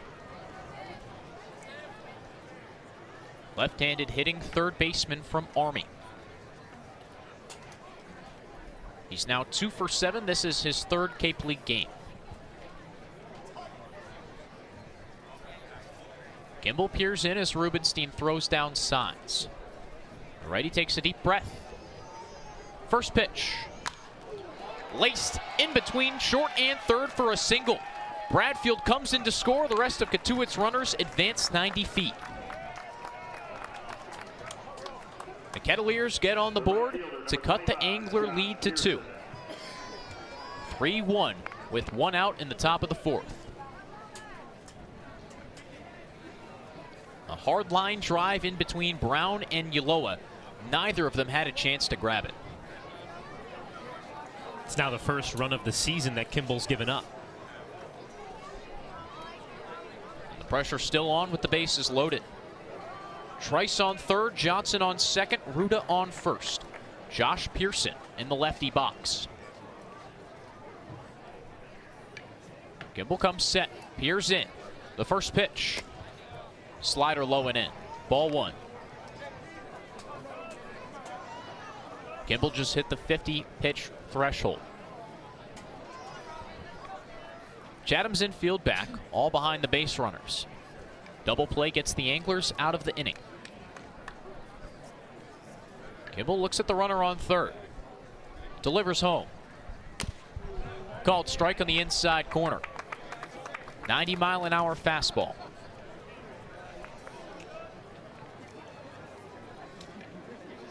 Pearson in 20 games is hitting 188. He flied out to Jake DeLeo to end the top of the 2nd. He awaits the 1-1. Here it is. Pearson fouls it off towards the third base parking lot. It was a slider up and in. He hit it off the handle.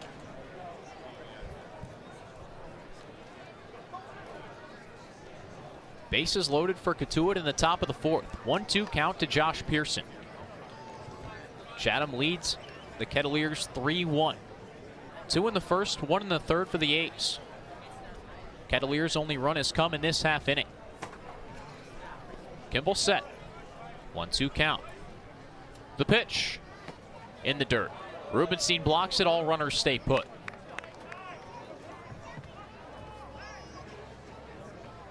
Trice took 1 step home and then scampered back to third. 2-2 count to Pearson.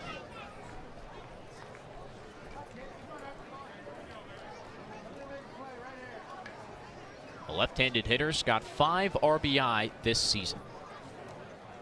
At LSU, 35 in 51 games. 2-2. Kimball looks at Trice on third. Kicks, deals. Fastball outside.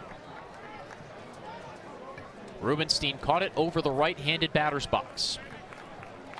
There's that snap of the head right there from Kimball once again, missing on that strikeout pitch. Chatham's catcher nods toward his pitcher. Full count, 1 out. Trice on third, Johnson on second, Ruda on first. Pearson at bat. Kimball takes a deep breath. Delivers the payoff. Foul tip, strike 3.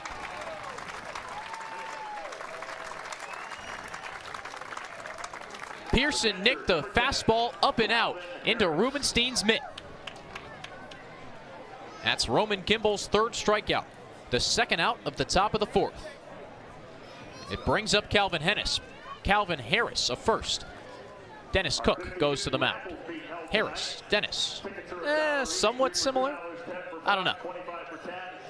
But either way, Dennis Cook in his first full day back in Chatham, out to chat with Roman Kimball. He enjoyed his time at the African Safari, didn't he? Make sure to go back and listen to Catch of the Day. Ian, you had a nice little chat with him. He prefers the cuisine in Texas. I've never had African cuisine before, but I can't say that I've had Texas cuisine either. It's probably the same things that we eat normally. I don't know. Have you ever had barbecue, Joe? Yes, I've had barbecue. I would call that Texas cuisine. It's also Memphis, Kansas City. Yeah, there's a lot North of different Carolina, South Carolina too. God dang, now I'm hungry. What's your favorite barbecue side? Side? Ooh. Mac and cheese. Good call. Grandma Puccio makes a great one. Kimball comes set. Lefty Calvin Harris up. First pitch. Low and in. Rubenstein blocks it in between his legs. Trice still on third. Johnson on second. Ruda on first. Enrique Bradfield led off the inning with a single and scored on Sam Ruda's line drive through the left side of Chatham's infield. 1-0 to Harris. The pitch. Called strike on the outside corner. 92-mile-an-hour fastball located on the black. Kimball isn't getting fancy, throwing that fastball for strikes. Holden Phelps, the righty from Missouri, up in the Chatham bullpen. Recently came back to the A's from the Amsterdam Mohawks. Kimball looks at Trice, now home. Here's the 1-1. Slider behind Harris's back foot.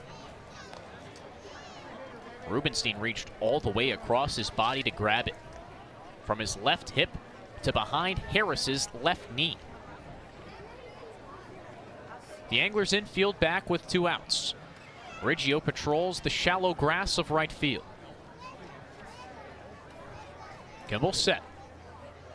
2-1 count. Righty delivers. Hot ground ball left side, past Brown into left field. Trice scores, Johnson gets the stop sign. Throw all the way in, off of Rubenstein's chest protector.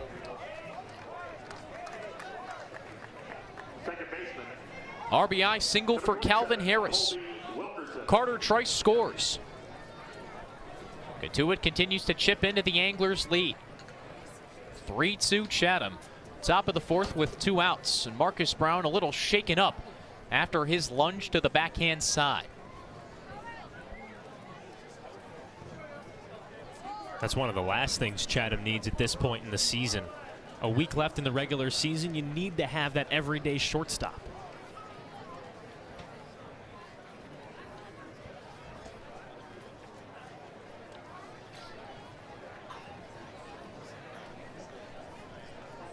Mike Roberts is looking at his lineup card and peering towards his dugout. A pinch hitter coming into the ball game. It's Eddie Park, outfielder from Stanford, in for Colby Wilkerson. Wilkerson's a left-handed hitter. So is Park.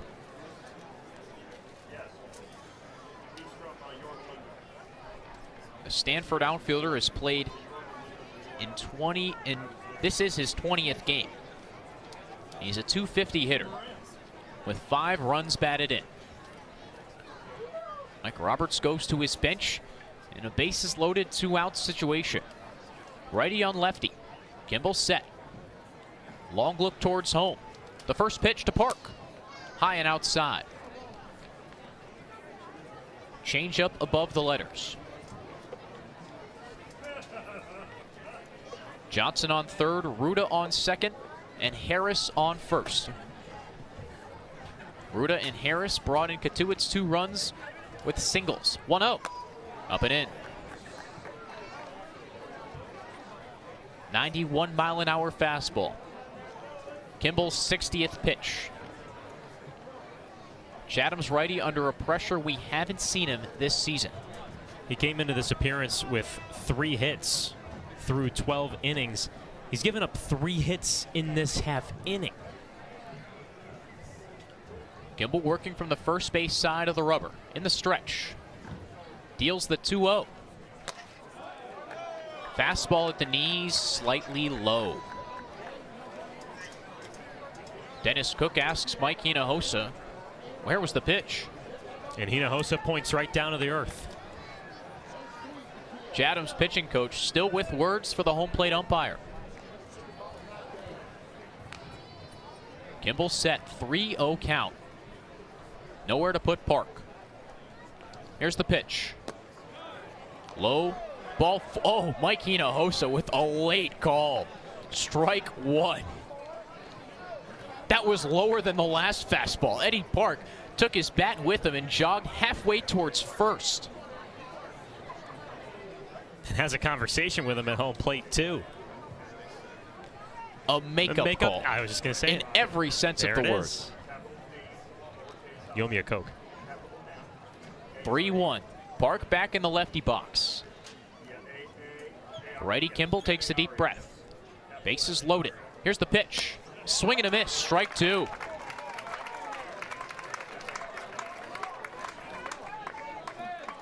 Johnson on third. Ruda on second. Harris on first. Go-ahead run on second base. It's 3-2 Anglers. 3-2 count to Park. Kimball set. Runner should be in motion. Here's the payoff. Called strike 3. Fastball on the inside corner. Eddie Park spun out of the batter's box, jogged toward first, and Mike Hinojosa rang him up. Roman Kimball strikes out 2 in the top of the 4th and strands the bases loaded. Johnson left on third, Ruda on second, and Harris on first. Cotuit scores 2 runs on 2 hits. Bradfield and Trice both played it on Ruda and Harris singles. The Anglers lead 3-2 through 3.5. Chatham on TRC, Cape Cod.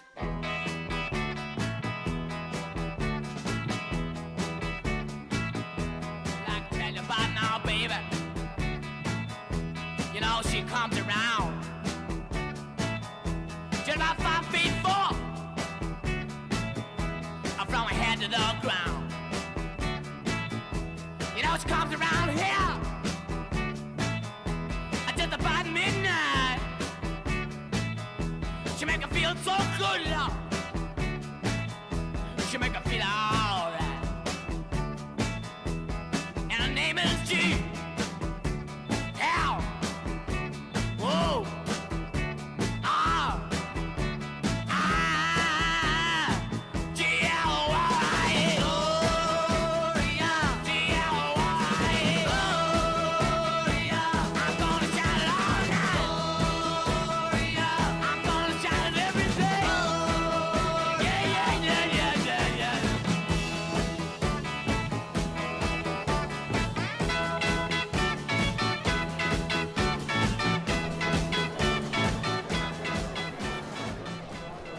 Bottom of the 4th at Veterans Field. Chatham leads Cotuit 3-2. The Kettleers scored 2 in the last half inning. And after pinch hitter Eddie Park struck out looking to end the top of the 4th, defensive changes made by Mike Roberts. Park is in right for Josh Pearson. And Trotter Harlan in at second base for Colby Wilkerson. Caden Grice leads off the bottom of the 4th against righty Will Jacobson. Jacobson entered in the 3rd. First pitch misses in the dirt. Joseph Whitman was the Cotuit starter. He went 2 innings and gave up 2 runs, both in the bottom of the 1st and both unearned. Jacobson from the stretch deals to Grice. Off speed, called strike. 77-mile-an-hour changeup on the outside corner. Grice flied out to center in the 2nd. He's back in the lineup after missing yesterday's game with food poisoning. Here's the 1-1. Fouled back over the press box. Count goes to 1-2. I know we've had our food poisoning conversation over the last couple of days because Marcus Brown had food poisoning and Caden Grice had it yesterday. I don't know what that feeling's like, but from what I've heard, it's not fun. Grice said he ate way too many tacos. Happens to the best of us. He's down in the count 1-2. Jacobson fires. Fastball up. 2-2 count to Grice. What's the most? Let me phrase this the right way. Most tacos I've ever eaten in a single setting? Yep. 12. You've had 12 tacos in one sitting? 2-2 pitch. Slow grounder left side. Ruta Fields throws across, gets Grice. Cotuit's third baseman took one shuffle to his right, scooped up a slow roller, and got Grice by 3 steps.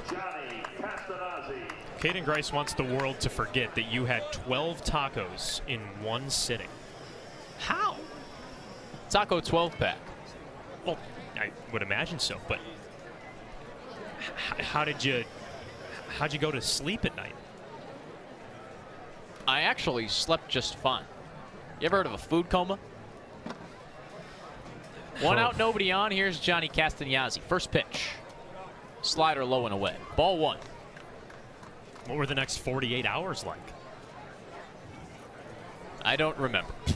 Probably for the best. That's that coma for you. Castagnazzi tapped back to the mound in his first plate appearance. Here's the pitch. Misses outside. Mike Hinojosa has been inconsistent with his strike zone. He was the first base umpire in the All-Star game. He's behind the plate tonight. He got some jeers from Dennis Cook and then from the Cotuit dugout. 2-0 pitch. Skips to Harris. 3-0 to Johnny Castagnazzi. Second batter of the bottom of the 4th. Chatham leads Cotuit 3-2. Andy Parks at bat. He got up 3-0. The 2-0 pitch was at the knees, called a ball. Dennis Cook gave Hinojosa some words. 3-0 pitch. Down the middle. No doubt about that one. Strike 1.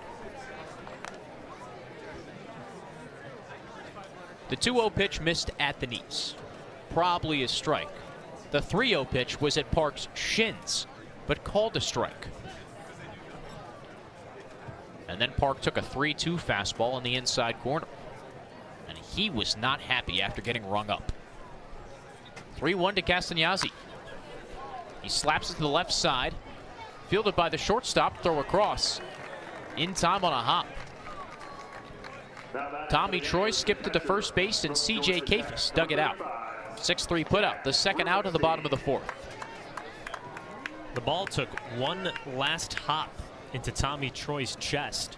He popped up a little bit onto the balls of his feet to scoop the ball into his chest. 2 ground balls to the left side, 2 outs in the bottom of the 4th. Here's Jack Rubenstein. The bottom of Chatham's order. First pitch. Low and outside. Appeal to first. Ryan Damari says no swing.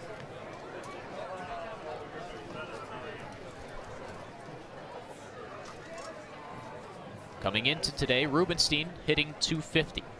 6 for 24. Here's the 1-0. Inside, ball 2.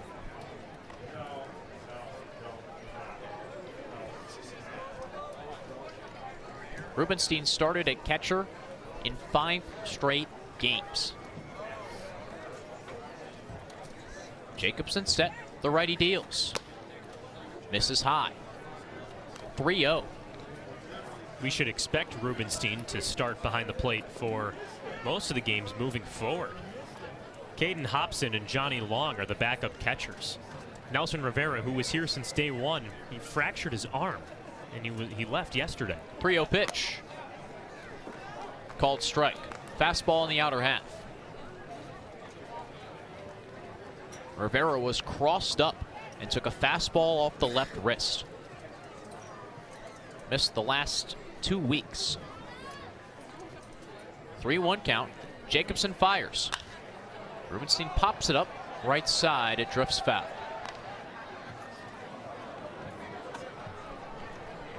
Towards a packed playground at Veterans Field. The home plate grandstand is full. The area behind standing room only. The first base and third base signs also chock full of fans.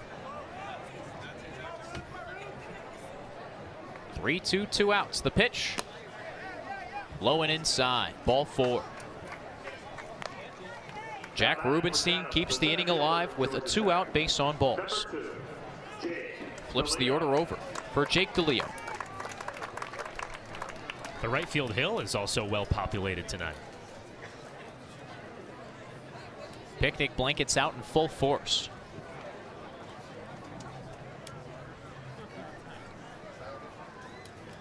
A line of cars on Depot Road and a line of lawn chairs on the sidewalk next to them.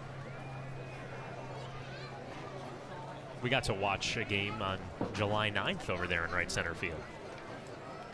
Jacobson picks over to first. Rubenstein gets back on hands and knees. Went for a dive, but then bear crawled back to the bag.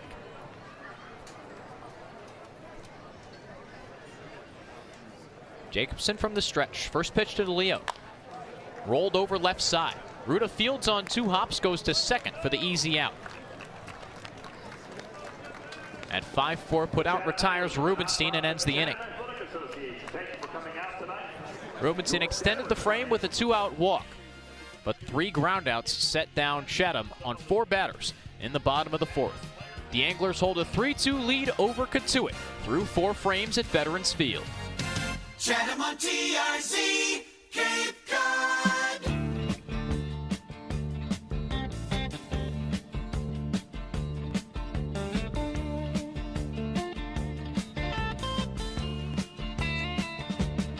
You get a shiver in the dark, it's raining in the park, but meantime. Sound of the river, you stop and you hold everything. Band is blowing Dixie, double fall time. You feel alright when you hear the music ring.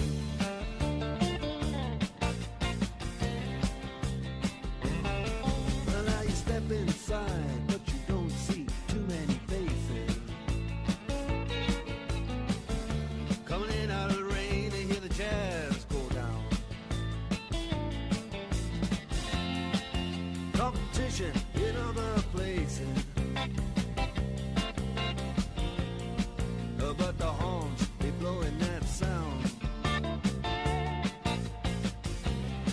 Way on down south, way on down south, London town.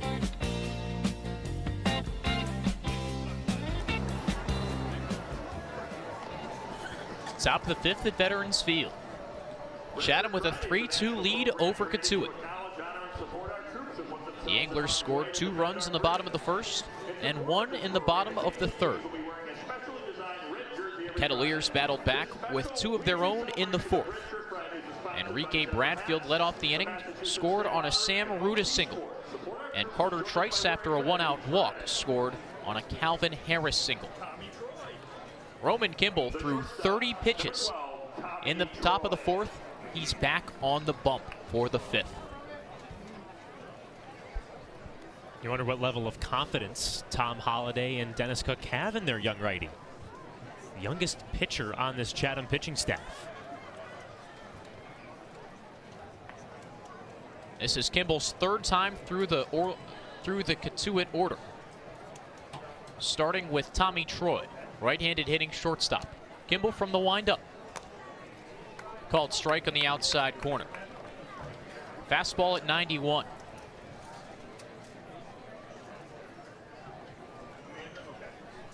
Troy is 0 for 2 today.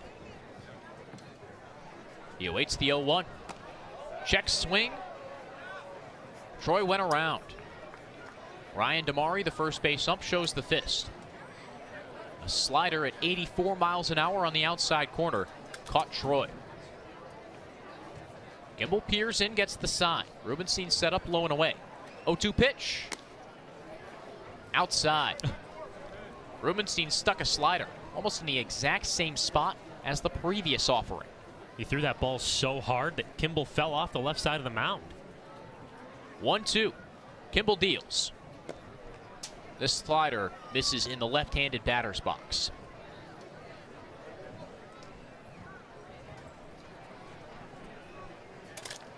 Kimball's now thrown 68 pitches.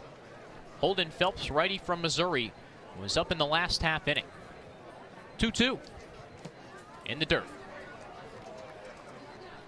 Troy has taken 3 straight sliders.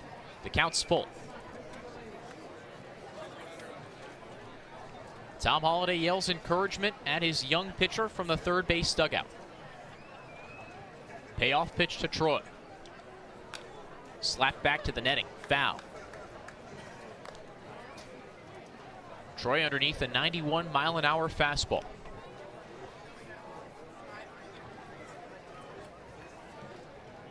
Troy was 2 for 5 yesterday in a 12-4 Cotuit win over YD. Another payoff comes in. Popped up. Over the grandstand, foul. Carlos Ray is now getting warm for Chatham.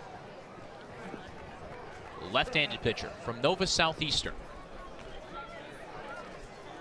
Action in the Cotuit bullpen as well down the right field line. The 3rd 3-2 pitch. Kimball deals. Fastball outside. Troy tosses his black bat to the first base dugout and trots to first with a leadoff walk. It brings up Enrique Bradfield with nobody on and 1 out. Joe, it's time for a check of MLB scores presented by Chatham Bars Inn, New England's premier oceanfront resort.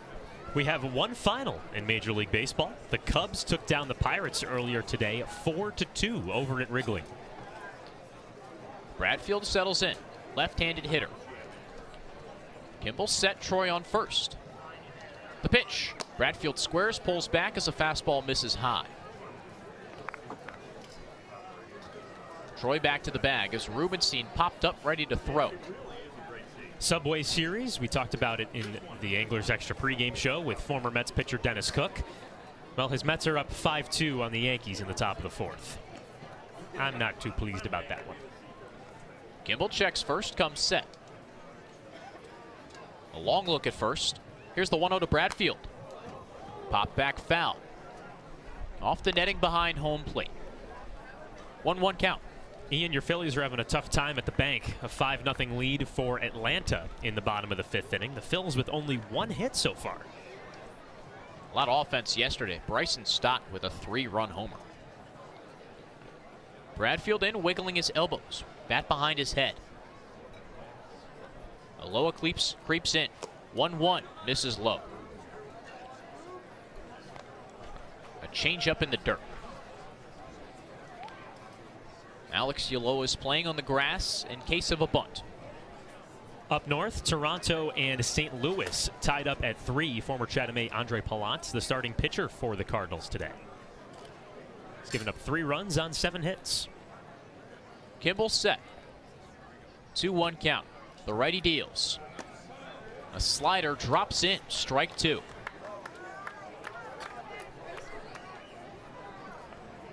Chatham infield backs up with 2 strikes. Troy on first, no outs. Whit Merrifield and the Royals, no score against the Angels, top of the 3rd at Kauffman Stadium. Ingram shallow and left. DeLeo from center as well. 2-2. Called strike 3. Changeup at the knees. Bradfield shakes his head, walks back to the first base dugout. The first baseman, number 8. Has to be a relief after giving up that single to Bradfield in the last inning that started a little bit of a scoring run for the Kettleers. Continuing with our check of MLB scores, the Rockies just got going against the White Sox at Coors Field. A lot of interleague games going on in Major League Baseball. C.J. Kafis in the left-handed batter's box. First pitch. Popped up. Ulloa ranges in foul territory towards the fence. He runs out of room. Ball drops behind the third base grandstand. 0-1. Former A's Garrett Hampson and Chris Bryant batting second and third for the Rockies. Once again, that's just underway at Coors Field. Later today, the Astros take on the Athletics at the Coliseum. Jeremy Pena, Chatham's shortstop in 2018. He's batting second for Houston today. Kimball takes a look at Troy on first. Cotuit shortstop with a short lead. 0-1 pitch. Low and in. Slider behind Kafis' back foot. The Diamondbacks host the Giants at 9:40 on the East Coast.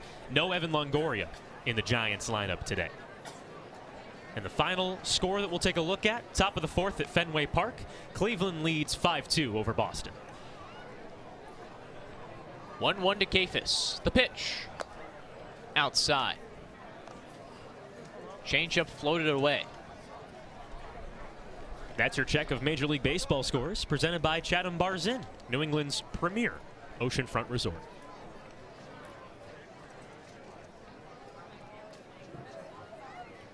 Kafis wiggles a black and natural grain bat behind his head. Hands at the shoulders. Kimball from the stretch. Called strike 2. Mike Hinojosa was ready to ring up C.J. Kafis. Oh, no. Not so fast, my friend. C.J. Kafis looked back to Hinojosa with the most puzzled look on his face. 2-2 count. Mike Hinojosa's having a day behind the plate. Troy a short lead off of first. 1 down. Here's the pitch. Swing and a miss. There's strike 3.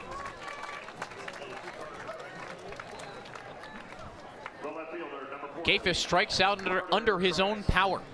A 91-mile-an-hour fastball above the letters. Kafis underneath. Second strikeout in a row for Kimball. No fancy punch-out needed on that one. Kimball struck out 6 Kettleers. Here's Carter Trice, who walked and scored in the 4th. Chuck Ingram, the left fielder, backs up at Randy Whistler's direction. First pitch. Low and outside. Rubenstein blocks it. It rolls back to the infield grass. And Jack Rubenstein calls time. He's taking a walk behind the plate. He's twisting out his back, bending over, touching his toes. After he blocked the pitch, went to pick up the baseball down the first base line, his right hand immediately went to his lower back. He had Tommy Troy dead to rights in between first and second base. Had that ball just got a little closer to him instead of going out towards the infield grass, he might have had a play over at first. Chatham's catcher back into his crouch. 1-0 count. Kimball set, he deals. Fastball outside. 2-0 to Trice. Rubenstein looks down towards the dirt. Now stares at his pitcher. As Kimball looks back at him, waiting for signs. Troy walked to lead off the inning. He's been stationary on first ever since. 2-0 pitch. Called strike on the outside corner. Slider drops in for strike 1. Kimball starting to lose a bit of velocity. Last breaking ball came in at 76. Big gap on the right side of the infield.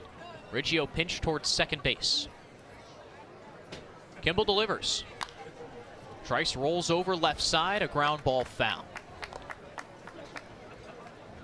Ulloa chased after it, but it was a foot wide of the third base line.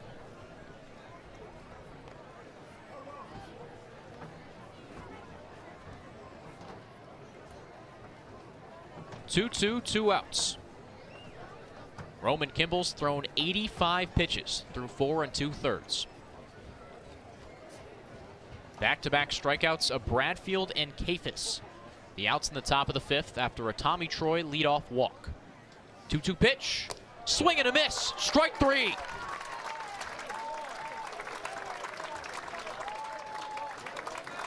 Roman Kimball, shoulders high, strides off the mound. Fist pounds all around, going back to the third base dugout. He sits down 2, 3, 4 in the Cotuit order, all on strikeouts. Bradfield down looking, Kafis down swinging, and Trice down swinging.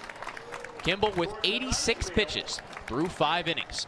Chatham leads Cotuit 3-2 through 4 1/2 on the Cape Cod Baseball Network.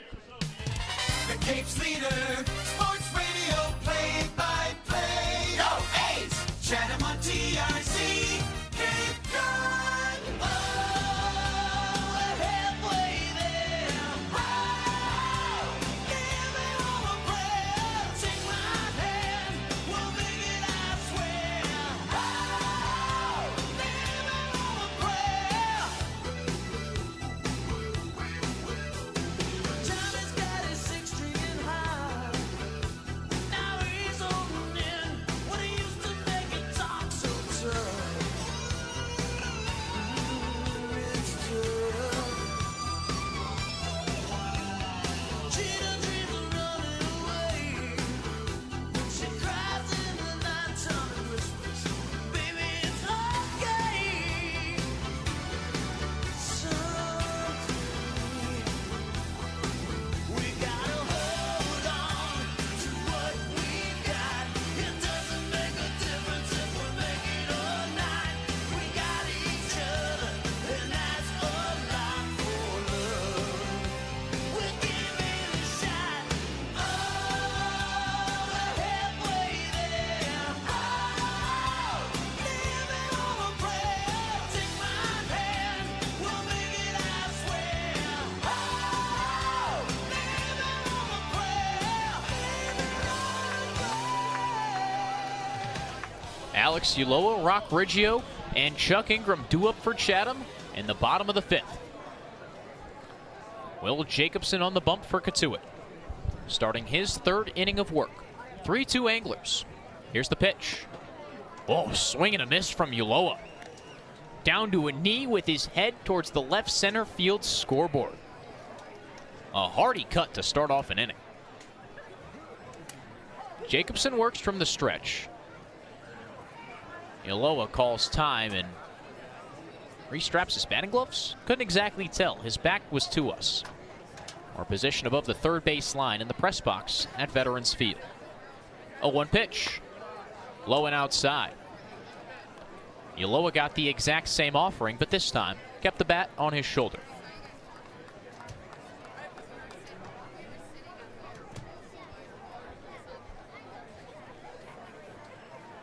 Jacobson comes set, working from the first base side of the rubber.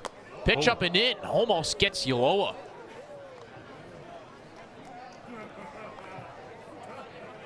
Ulloa with his mouth wide open after falling to his backside. A fastball up and in, almost clipped his helmet. He almost lost his helmet. He's quickly back in the box. 2-1 pitch. Swing and a miss. Strike 2. Off speed at 79. Ulloa swung over the top.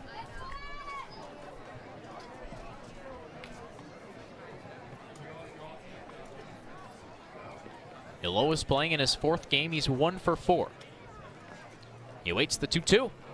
Swings and misses at a pitch in the dirt. Harris picks it up, throws to first. It's over Cephas's head. Ulloa speeds to second. Gets on base on a drop third strike.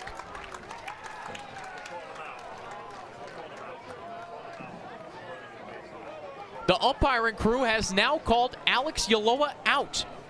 First base umpire Ryan Damari points at the baseline and shows the fist. Umpiring crew rules that Alex Ulloa ran in the baseline to deter Calvin Harris's throw. The toss to first was high. It tipped off the top of C.J. Cephas's mitt and rolled into right field. No objection from the third base dugout.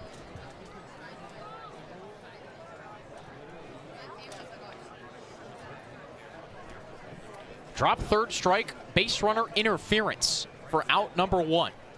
Here's Rock Riggio, righty lefty, first pitch, up and out.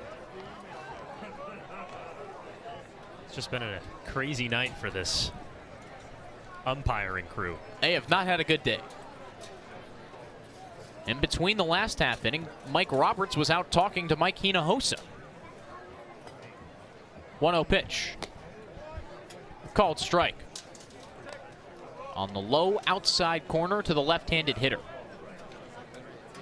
That was after the half inning where he rang up C.J. Cephas on strike 2. 2-1 pitch at that. Riggio settles back in. Awaits the 1-1. Off speed outside.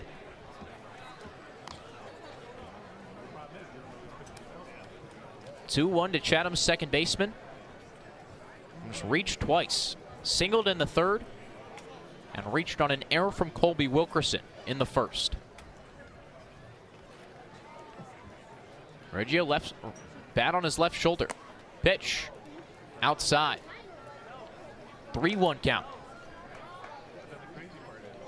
Jacobson just threw his 40th pitch.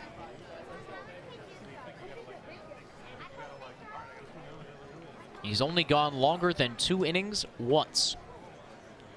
And he got the win over Harwich on July 16th.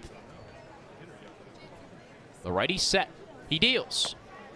Called strike. Changeup on the outer half. Randy Whistler takes off his helmet at the third base coach's spot and scratches his head. No complaints from Riggio.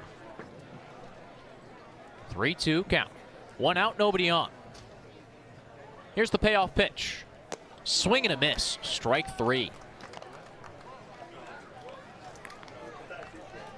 Off-speed pitch faded below the zone.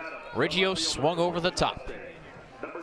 Riggio has a long stare back, walking to Chatham's dugout. Not sure if he made eye contact with Jacobson, but he's out in front of his slider at that. Back-to-back strikeouts. First pitch, Chuck Ingram misses up and in. If you want to call Alex Ulloa's result a strikeout. Drop third, batter's interference, runner's interference, excuse me. 1-0 pitch. Skips to Harris. Ingram takes a slider in the dirt. 2-0.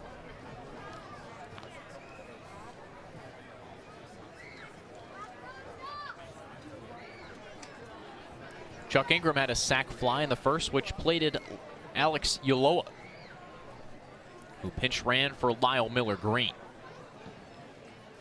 Ingram playing left field today. Awaits the 2-0. Swing and a miss. 90-mile-an-hour fastball. Ingram emptied the tank. He's not afraid to give it his all on every swing. Got 2 extra base hits this season, both doubles. 2-1 pitch. Called strike on the outside corner. Chuck Ingram has to lead the team in batting practice home runs. Oh, yeah. Him and Miller Green have a nice little contest going. Jacobson comes set. 2-2. Tapped foul to the first base side. Ingram underneath a spinner. Got the end of the bat to it. A foul ball trickled off the brick backstop next to Cotuit's dugout. Count remains 2-2. Kettleers infield back. Outfield straight up. Corner outfielder shaded towards the baselines. 2-2 pitch.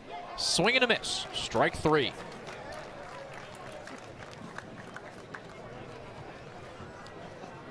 Will Jacobson somewhat strikes out the side in the bottom of the 5th. Riggio and Ingram both go down swinging. Alex Yaloa strikes out swinging, but on a drop third strike called out on a runner's interference. Chatham keeps its 3-2 lead heading to the top of the 6th. Carlos Ray on the bump after the break. Chatham A's on the air.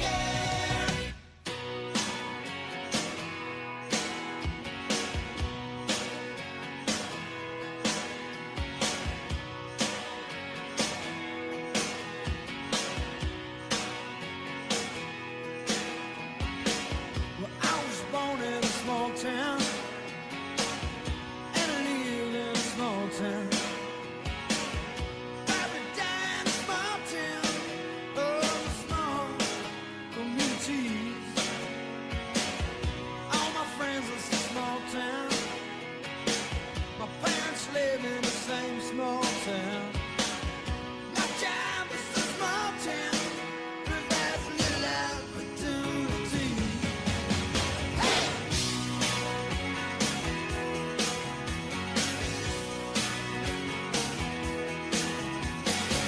Educated in a small town, taught to fear Jesus in a small town. Used to daydream in that small town. Another boring romantic, that's me. But I've seen it all in a small town. Had myself a ball in a small town. Married an LA dollar, brought her to this small town. That small town, just like me. No, I cannot forget from where it is that I come from. I cannot forget the people who love me. Yeah, I can be myself. Chatham bars in, call to the bullpen. Starts the 6th at Veterans Field. Anglers lead the Cotuit Kettleers 3-2. And Carlos Ray's in the ball game to replace Roman Kimball. The lefty from Nova Southeastern stands 6'2", 200 pounds. He takes over for Kimball after 5 innings of 2-run baseball. Both runs earned for the righty from Notre Dame on 4 runs, 3 walks. He struck out 7. Ray's got a 6.13 ERA in 8 games. His first pitch to Tyler Johnson, a check swing. Appeal to third, no swing. Tyler Johnson came very close to breaking the wrists.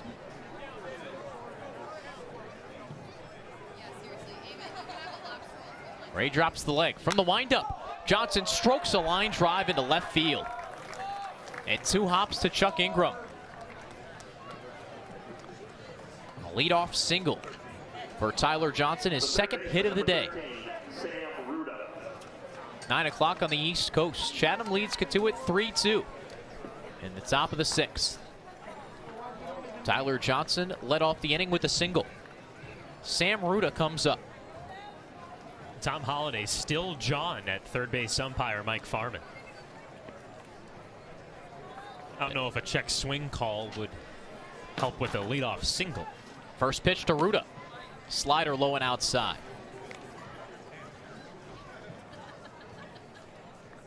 Rays pitched 14 2/3 innings. He struck out 19 and walked 13. A record of 0-2. He takes a deep breath, delivers. Called strike on the outside corner. 91-mile-an-hour fastball. Ray's last appearance came against the Kettleers last Friday, the game before the All-Star break. He pitched an inning and a third scoreless. He delivers. Slider outside. 2-1 count to Ruda, who's hit 2 baseballs hard today. A line drive to Rock Riggio, which turned into a double play. And an RBI single in the fourth. Cotuit's first run. Ruda brought home Bradfield. 2-1 pitch. Called strike at the knees. Ruda takes, counts to 2-2. For Ray, it's all about battling back here. Chatham's infield back. Castagnazzi holds Johnson on first. Short lead for the Cotuit DH. The pitch. Swing and a miss. Strike 3.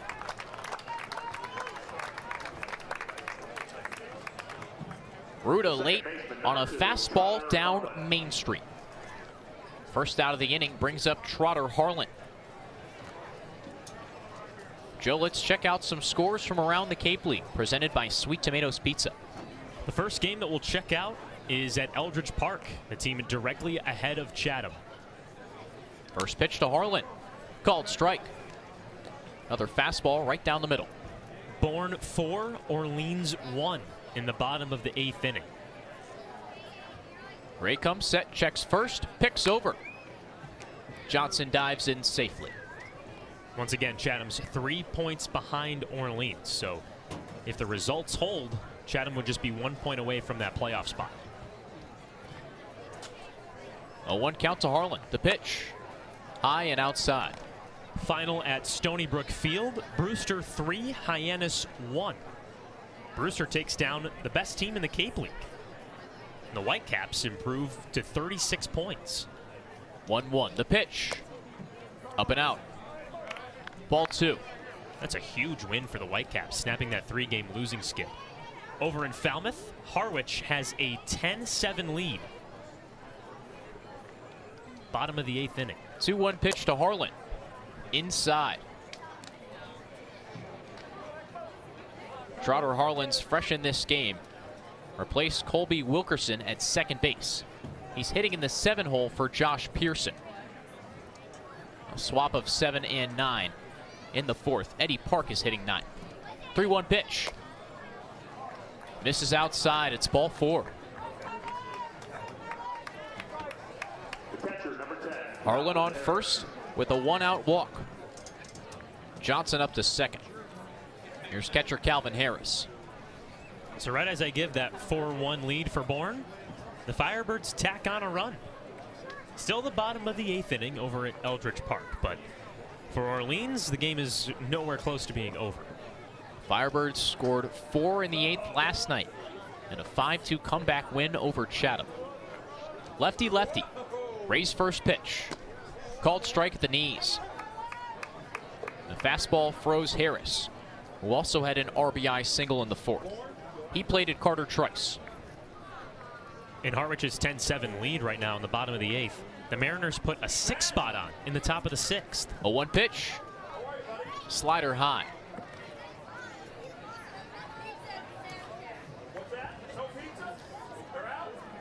Ray settles back in. Glove at his face gets the sign from Rubenstein. He comes set with 2 runners on base and 1 out. The pitch. Tapped foul. Harris hit it behind home plate. It dribbled towards the first base dugout. Harwich right now is in 3rd place in the East Division, but a Mariners win would tie them in 2nd place with Brewster at 36 points. And the only game that doesn't have any playoff implication on Chatham, Wareham beat YD 4-2. Go figure. How about that? 1-2 count with 1 out. Ray checks second. Deals to Harris, who hits a ground ball right side. Castagnazzi fields, throws a second for 1. Brown holds on to the baseball. Marcus Brown pump fake towards first and then towards third. The right fielder, number 22. Harlan out on this 3-6 putout. Harris on first and Johnson on third.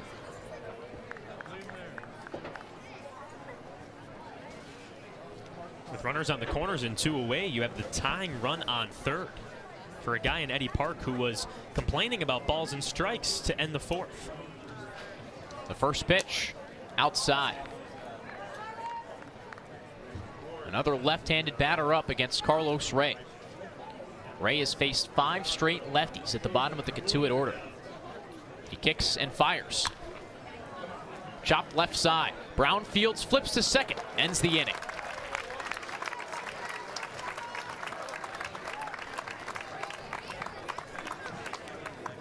Some danger in Carlos Ray's first inning of work after a Tyler Johnson leadoff single and a Trotter Harlan 1-out walk. But a couple ground balls settle things down, and Chatham keeps that 3-2 lead. The Anglers come to bat. Brown, Butcher, and Grice due up in the bottom of the 6th. 3-2 Anglers through 5.5. Chatham A's on the air.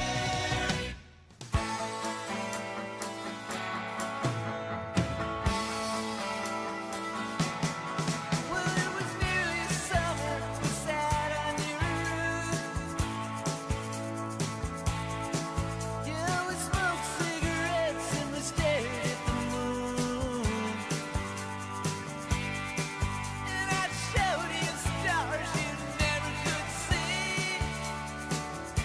Bet it couldn't have been that easy to forget about me. Baby, time meant nothing, anything seemed real. Yeah, you could kiss like fire when you made me feel like every word you said was meant to be. No, it couldn't have been that easy to forget about me. Maybe even A Chatham Barzin call to the bullpen begins the bottom of the 6th at Veterans Field. The new pitcher is Noah Short, a side armor from West Virginia.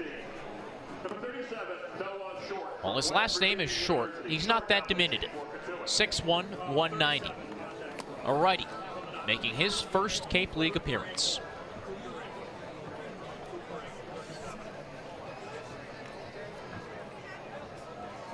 Short at West Virginia through 29 2/3. An ERA of 4.25. Struck out 33 batters, walked 12. Allowed 14 earned runs. A teammate of Ben Hampton's. Would think the scouting report has to get into the dugout from the bullpen at some point in time.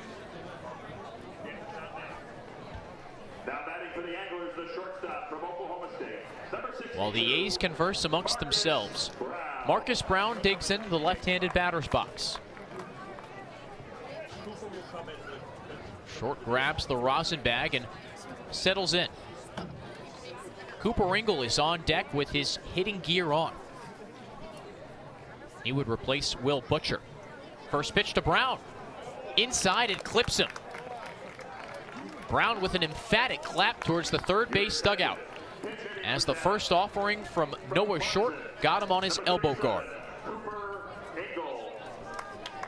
So now with Ingle coming into the game, Tom Holliday's seen what he has in Will Butcher. That was why Butcher started the game at the DH spot, just because Holliday wanted to get a look at his new bat. Butcher was 0 for 2 with a flyout and a strikeout. Ingle fills in the 6th spot. The first pitch, called strike on the inner half. 89-mile-an-hour fastball. Ingle's 25 for 100. An even 250. He awaits the 0-1. Brown takes off. Ingle strokes a line drive into left center field. Brown races for third. He gets the stop sign. Ingle takes a wide turnaround first, heads back to the bag. Enrique Bradfield cut off the liner after 2 hops and got the ball in quickly. Runners on the corners with no outs. A well-executed hit and run right there. Cooper Ingle just found that outside pitch and drove it to left field. Mike Roberts already out to the mound. He calls in the full Kettleers infield. Nobody warming up down the right field line.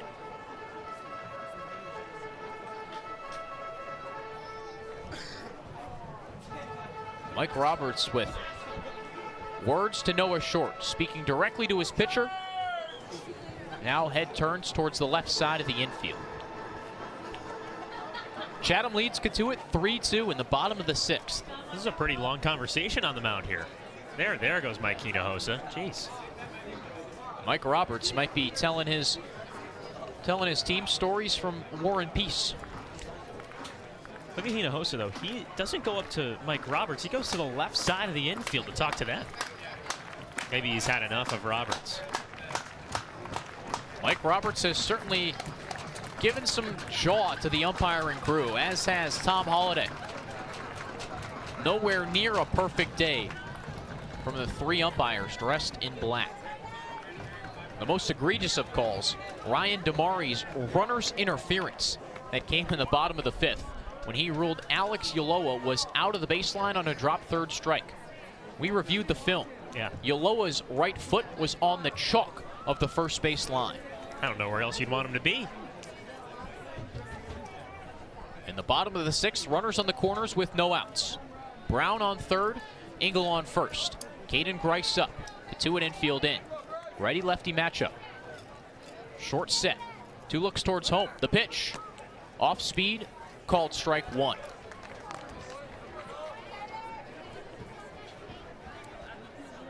Grice is 0 for 2. Fly out in the 2nd, ground out in the 4th. 0-1 count. Infield still in. The pitch. Inside, it clips Grice. Got him on the inside hip. The bases are loaded.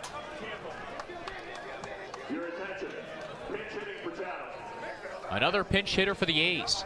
Anthony Nunez coming up. It's another pitch that just got away. 2 of the 3 batters, shorts faced, got on with the beanball. Here's Anthony Nunez. Pitch hitting for Johnny Castagnazzi. The 4th straight left-handed hitter shorts seen. Cotuit infield still in. First pitch. Check swing. He went around. Mike Hinojosa makes the call himself. Nunez was way out in front of a slider. Pitch that Short throws 15% of the time. The other 75% fastballs. Righty comes set, deals the 0-1. Tapped foul. One hopped off Harris's catcher's mask.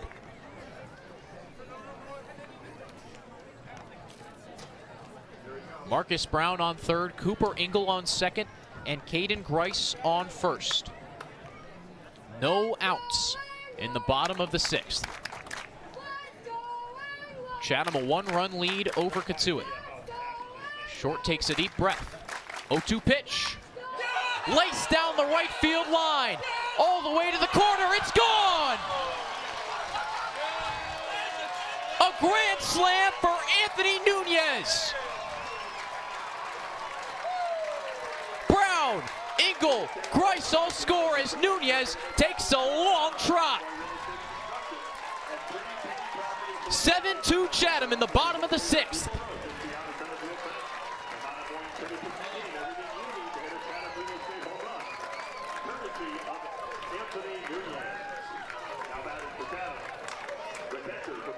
Nunez found that 314 sign down right field. The short porch at Veterans Field helping Nunez big time. Here's the first pitch to Jack Rubenstein. Slider called a strike on the outside corner. Nunez got a pitch on the inside half and stroked a fly ball. Here's the 0-1. Ripped back to the netting. What a big-time moment towards the end of this season. This game had the feeling like Cotuit would come back, but Anthony Nunez just steps right on their throat. Nunez's 5th hit of the Cape League season. 1-1. Excuse me, 0-2. Rubenstein waved and missed. It's the first out of the inning as Rubenstein struck out, but what a big-time swing from Anthony Nunez.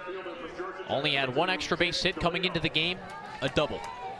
Didn't have a run batted in, and it only scored 2 runs on the season in 13 games. In his 14th, he takes a massive swing and gets a massive result. 7-2 A's. First pitch to Jake DeLeo. Called strike on the outside corner.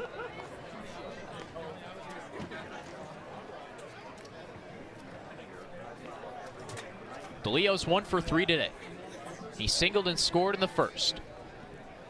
Here's the 0-1. Low and outside.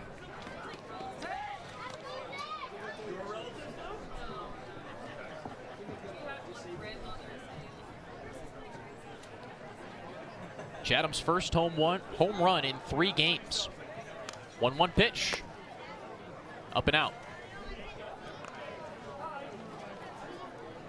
The Anglers haven't had a round tripper since the Guy Garibay 2-run blast to right center against Orleans. Short set. Here's the pitch. Way outside. It's past the diving Harris to the backstop. It's been a really rough inning for Noah Short. Man, 2 hit by pitches, or hits by pitch, I should say. Give up a single in the middle of that. And then the 4-run big fly. 3-1 to DeLeo. Swing and a miss, strike 2.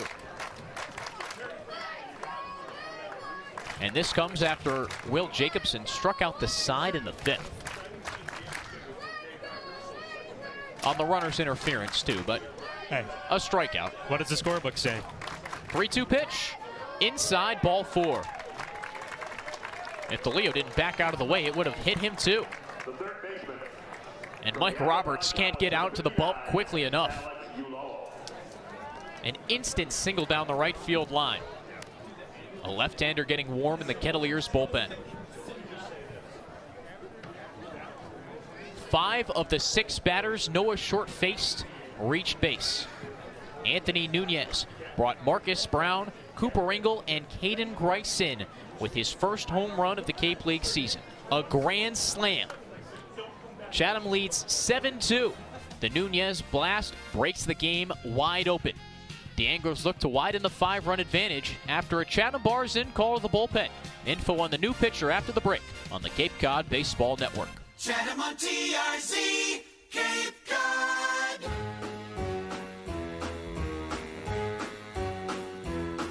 Hit the road, Jack.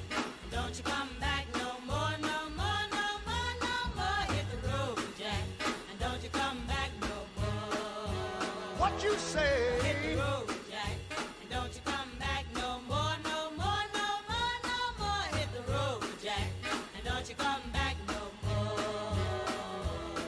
Oh woman, don't treat me so mean. You're the meanest old woman that I've ever seen.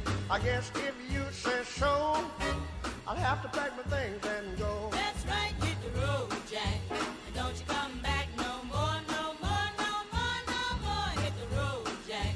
And don't you come back no more. What you say? Hit the road, Jack. And don't you come back no more, no more, no more, no more. Hit the road, Jack. And don't you come back no more.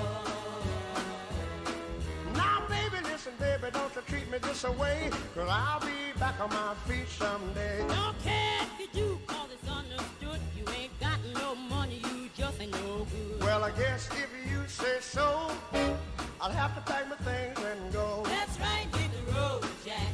And don't you come back no more, no more, no more, no more. Hit the road, Jack. And don't you come back no more. What you say? Hit the road, Jack. And don't you come back no more, no more, no more, no more. Hit the road, Jack.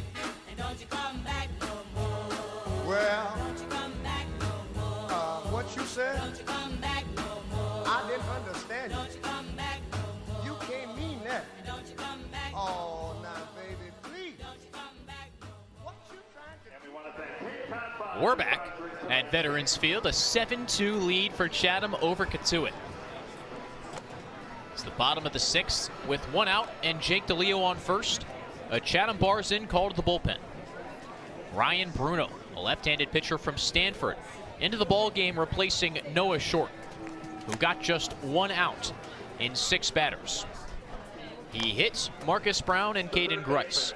Cooper Engel reached on a single. Anthony Nunez blasted a grand slam down the right field line. Jack Rubenstein struck out and DeLeo walked. So here's Bruno, the 6'3", 220-pound lefty, a native of Wellington, Florida, who in his sophomore year at Stanford made 30 appearances, all out of the pen. He was 6-1 with a 2.72 ERA. Bruno's first batter is Alex Ulloa, lefty on righty. DeLeo leads off first. First pitch. Ulloa squares, bunts it foul. Underneath a 95-mile-an-hour fastball, high and outside. The bunt trickled to the backstop. There's a slap bunt attempt from Ulloa. Started at the bottom of the right-handed batter's box. Shuffled up to the top. Ulloa rests a black-dipped barrel and a natural grain handled bat off his right shoulder. Bruno from the stretch. Oh, what? Ulloa squares, bunts, and misses. That time 96. Bruno dipping in the gas. He's a fastball changeup pitcher. Doesn't throw the breaking ball often. What is his breaking ball, Joe? Curveball. 0-2 to Ulloa, who squares again. Pops a bunt. Harris makes a diving catch. Splayed out on the first base line. Cotuit's catcher hauls it in. Ulloa smacks his bat against the dirt as he strides back towards Chatham's dugout. An impressive catch, to say the least. But couldn't he just let the ball drop for strike 3? I don't know if there was a chance to throw over to first, but had he dropped that baseball, I don't know. Would it be a foul ball if he dropped it? It wouldn't have mattered. Ulloa's out either way. DeLeo stays put on first. So not if it's a bunt attempt that's foul and the catcher drops it? Oh, a foul bunt on strike 2 was an out. I didn't know if the catcher made a play on it. First pitch to Riggio. Popped foul over the backstop. What's the confusion here, Joe? I'm a little lost. Well, I'm just saying, like, if there's a bunt that's popped up on strike 2, the catcher dives, makes a play for it, and drops the baseball. Is it just called a dead ball? Do they redo the play? No, it's still strike 3 because it's a foul ball. Bruno peers in, asks for Harris to rethrow signs. The Cotuit catcher puts him down. Bruno comes set. Looks at DeLeo. Comes home. Riggio taps a breaking ball foul. Sharp break on an 87-mile-an-hour offering that dove towards the outside corner. Chatham leads Cotuit 7-2. The Anglers scored 2 runs in the first, 1 in the third, and a grand slam from Anthony Nunez broke the ball game open. 0-2 count to Riggio, 2 outs. Bruno looking to finish the inning after Noah Short gave up that 4-run homer. Pitch, up and out. DeLeo swiped second.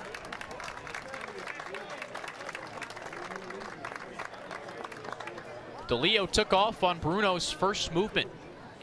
The lefty had a long, deliberate leg kick. Fired a fastball head level. And as the throw came down to second, DeLeo was sliding in. Chatham center fielder into scoring position. 1-2 count to Rock Riggio. He's reached twice in 3 at-bats. Struck out in his last plate appearance. He awaits the 1-2. It bounces in the dirt. Riggio signals changeup to the third base dugout. He stands flat-footed in the left-handed batter's box. He's the 8th batter to come to the plate in this inning alone. The first 4 reached. Driven in by the Nunez grand slam. 2-2 count, 2 outs. Bruno deals, DeLeo takes off. Pitch low and outside, throw down to third. Not in time.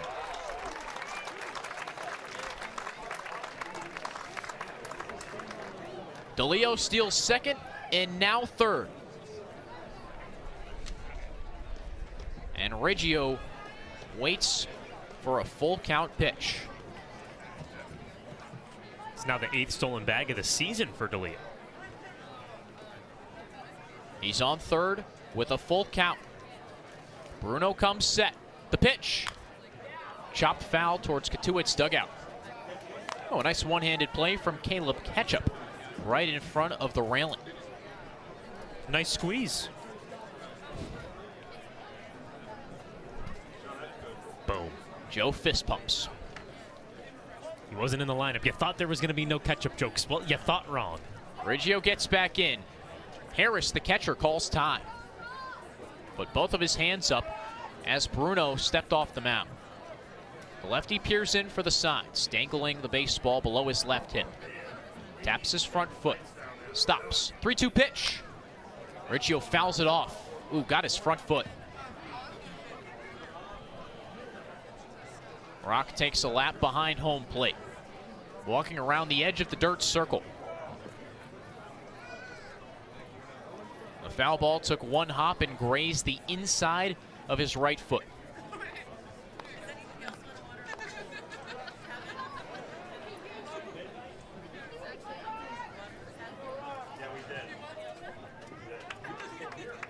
Bruno came in with one out, got Alex Ulloa to pop out on a bunt attempt.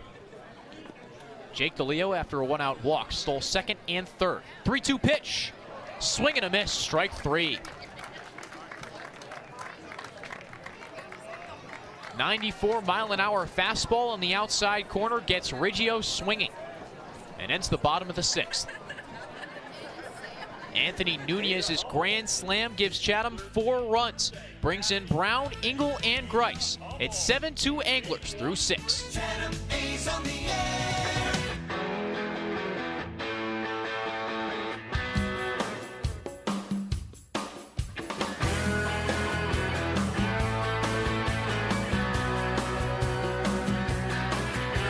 Sun coming up over New York City.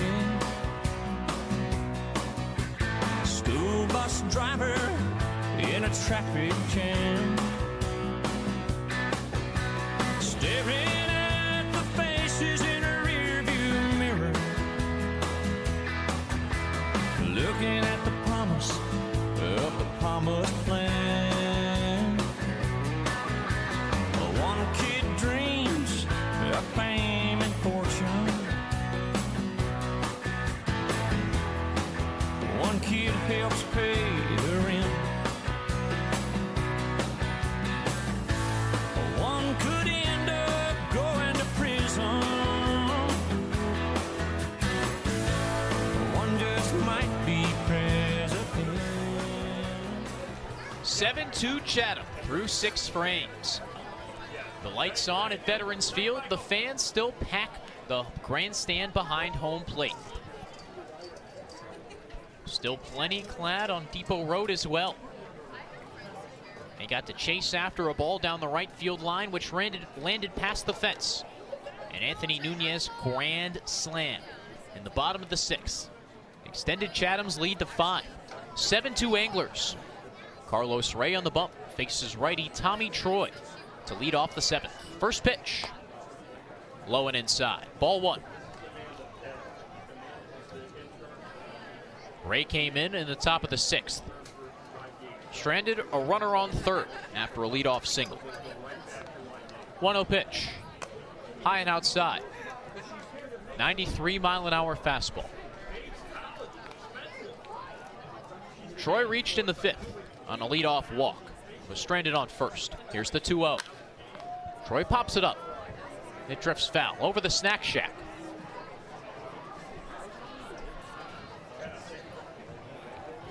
Ray replaced Roman Kimball, who's in line for the win.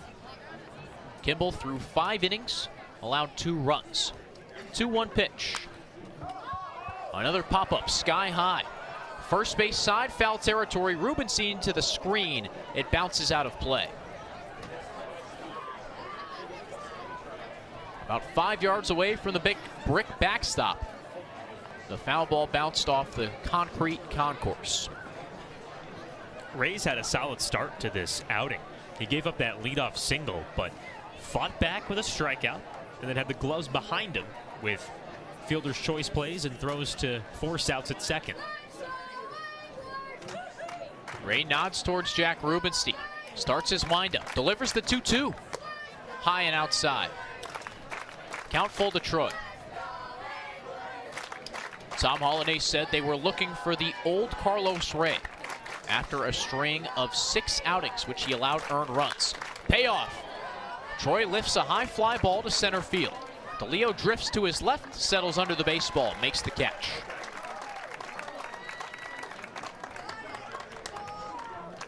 Tommy Troy fights back, but in the end just sends a lazy fly ball to center field. A good at-bat from Tommy Troy. Seen that throughout the season. Team's leader in batting average. He always finds ways to get on base, and that time he sent a nice ride to center field. Troy came into the ballgame hitting .351. First pitch to Enrique Bradfield. Outside for ball 1. Ray drops the leg. Here's the 1-0 pitch. 92 misses low and inside. 2 Miami natives facing off. Ray went to Miami Springs High School, Bradfield American Heritage. 2-0 pitch. Bradfield chops it left side, foul. Breaks his bat. Got a fastball in the outer half, and Bradfield hit it off the cap. Counts 2-1. Bradfield swaps out his natural grain bat for a black dip handle and a natural grain, black dip barrel, a natural grain handle. It's shining off the lights at Veterans Field. Bradfield chokes up, brings the bat behind his head. He awaits the 2-1 from Ray. It's a called strike in the outside corner. Fastballs early and often to Bradfield, who singled and scored in the 4th. 2-2 pitch. Fastball chopped foul. It's spun off the third base netting in front of Chatham's dugout.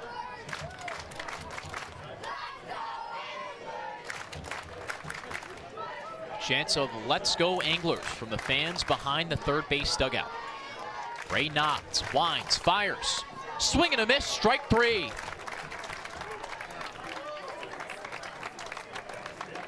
Bradfield swings over a fastball, letter high. It's Ray's second strikeout and Bradfield's second straight. Anglers have found the code to set Enrique Bradfield down. Fastballs high and in. Certainly don't want line stip. Delivered a slider. 2-2 count. Ray now from the windup. Comes home. Kafis hits a hot shot to third. Uloa fields it backhand, throws across, and ends the inning. Top of the Cotuit order goes down 1-2-3. Troy, Bradfield, and Kafis all retired. It's time for the 7th inning stretch as Chatham leads 7-2. Chloe, Emma, Jake, Jackson, Amelia, Sam, Kaylin, Connor, Avery, Jack, Graham, Curtis, Whitney, Cameron, Madison, Addie, Luca, and of course 7th inning stretch Hall of Famer Ben Mills and Jason Murray.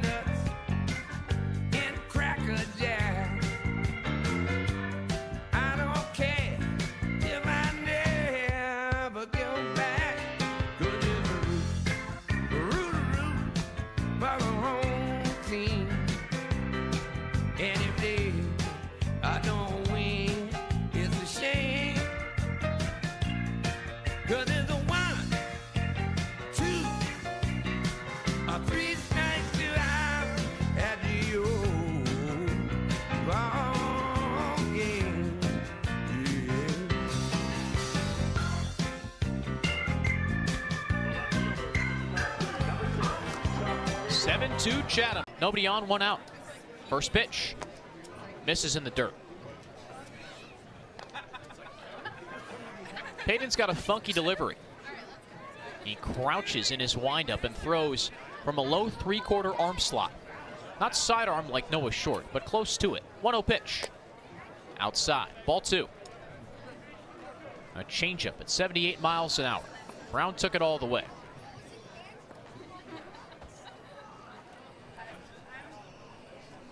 Brown's reached in all 3 of his plate appearances. Here's the 2-0. Outside. Brown got on in a fielder's choice in the first. Singled and was thrown out trying to steal third in the third.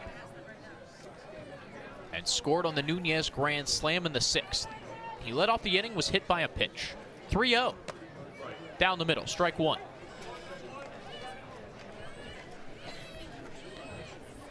Payton has a fastball, slider, and changeup. Throws the heater 2/3 of the time. Sits in the low 90s. Pitch. Brown lifts it over the press box. Foul. Count full. Payton's fought all the way back here. Marcus Brown, a tough customer to get out.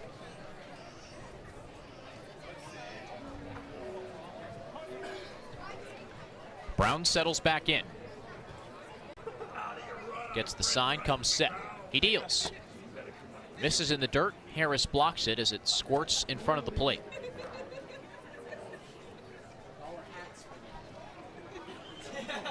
Engel ahead in the count, 1-0.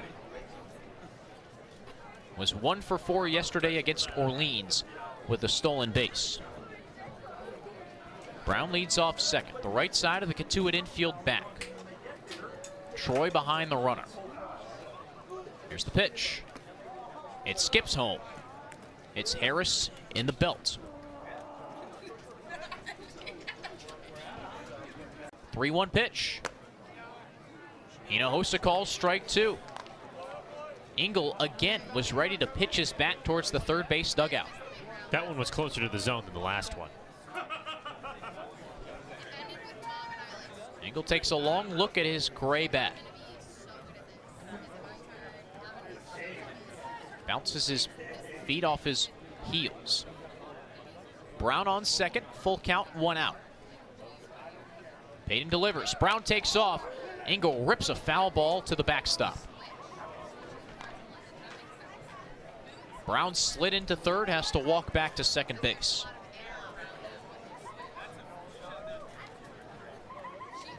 Left side. Troy calls off the third baseman behind the bag and makes the catch. Ruda scampered out of the way as Tommy Troy made a late foray towards the left field line. Caught the ball on a back pedal. The first baseman, the University of Tampa.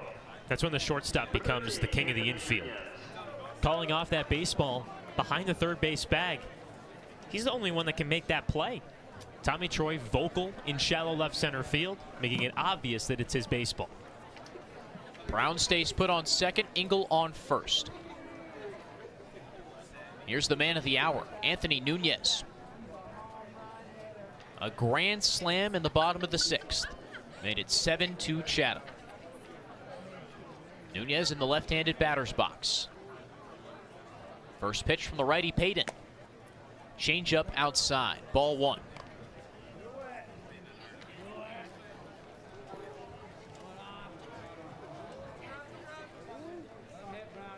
Nunez's home run dropped behind the right field foul pole. A couple feet behind the 314 sign in dead right field. 1-0 pitch.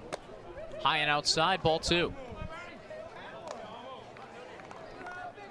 Chatham's dugout is chirping at Marcus Brown, who's dancing off of second base. Troy is going back and forth between his shortstop spot and the second base bag. 2-0 count. Brown takes a shuffle towards third. Troy scampers to the bag. Payton steps off, but Brown gets in with his back to the pitcher. There was no throw. Marcus Brown's trying to bait that throw over at second. Distracting Payton from his task at hand, Anthony Nunez. 2-0 pitch. Outside.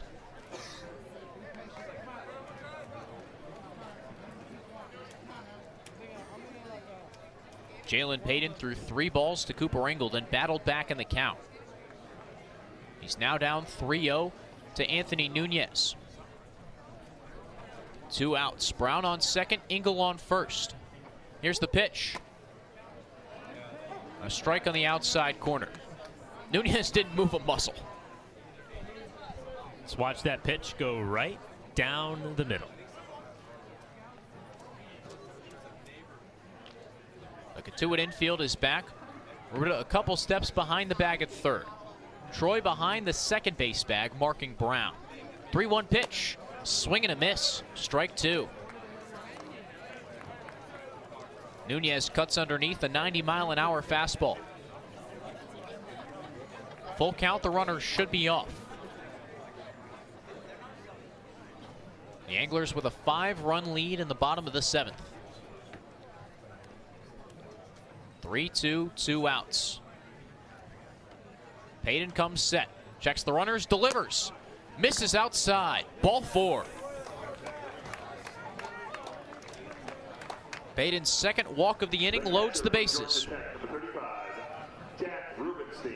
Jack Rubenstein comes to the plate with 2 outs. Brown on third. Engel on second. Nunez on first. No action in the Cotuit bullpen. This is Payton's inning to finish. Another grueling at-bat from a Chatham hitter.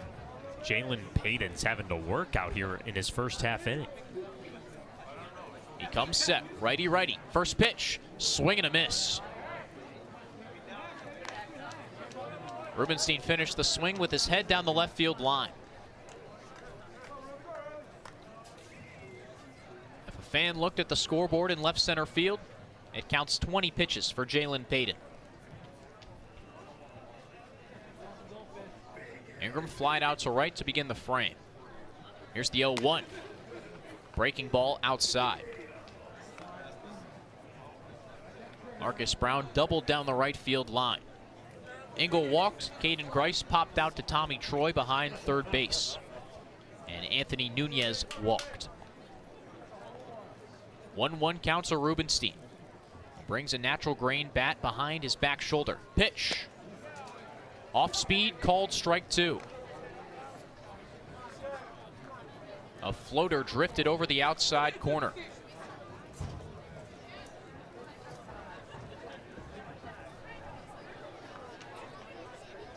Payton peers in as Harris puts down signs.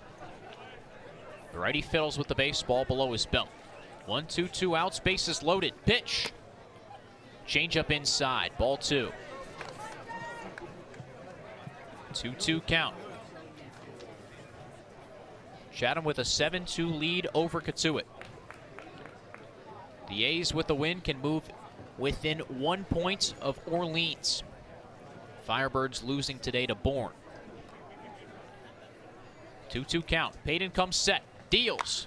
Rubenstein cranks a fly ball to left field. Trice retreats at the track. He makes the catch. Get out your 50-50 tickets. Here are your 50-50 winners. Ready? Let's go. Rubenstein turned on an outside pitch, but Carter Trice with a straight back pedal to the warning track. Caught it over his left shoulder and ended the inning. Chatham strands the bases loaded. Brown left on third, Engel on second, and Nunez on first. No runs on a hit and 3 men left, but the Anglers still lead Cotuit 7-2. Top of the 8th up next, Carlos Ray back to the bump. A 5-run advantage for Chatham at Veterans Field on the Cape Cod Baseball Network. Sports Radio, play-by-play. Go A's! Chatham on GRC.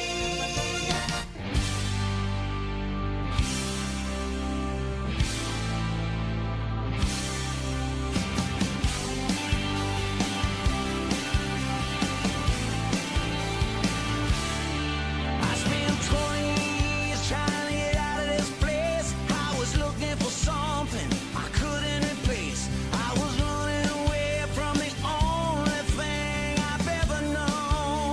misses outside. 3-1. Only one walk so far on Carlos Ray's line. It was in the 6th to Trotter Harlan. 3-1 pitch. Fastball misses. Just inches away from that outside corner. Trice earns himself a leadoff walk here in the 8th. Runner on first, no one out. That brings up Tyler Johnson.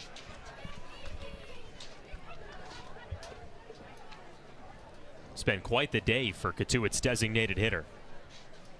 Had a double in the 2nd, hit by pitch in the 4th, and a single in the 5th.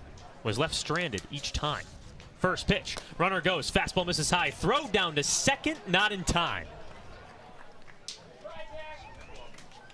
Carter Trice was going on first motion. Steals second base, got in by just a half a step. A snap throw from Rubenstein was too late. So Trice is at 2nd with no outs. Riggio made a really nice running pick on a dead sprint to second base. Chatham's second baseman dropped down and at a squat, scooped the ball off the ground. Lefty on lefty battle. Ray kicks and deals. Swing and a miss. Johnson late on the 93-mile-an-hour heater. 1-1.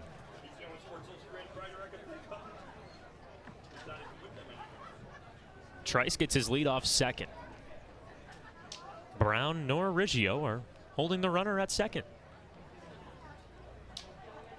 Ray comes set, first base side of the rubber. He deals. Ooh, foul tipped.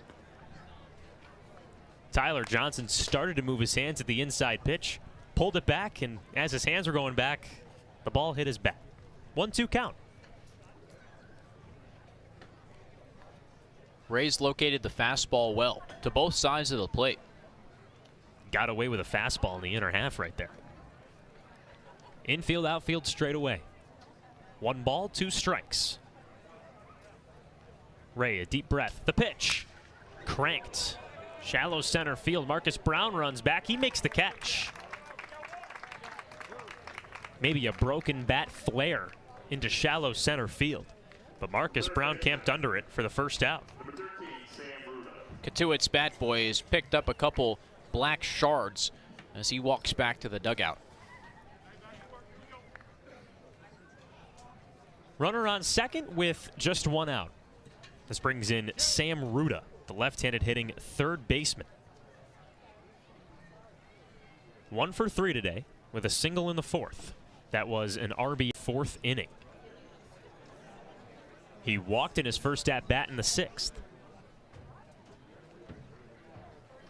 Ray comes set, spins 180 degrees, and pump fakes a throw over to 2nd.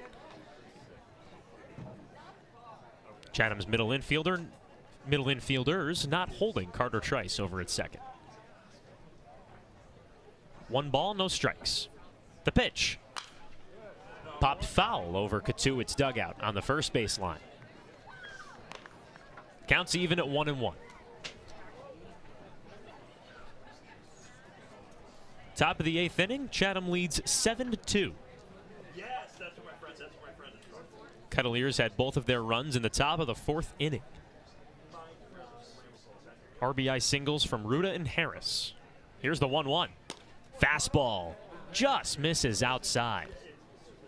2-1.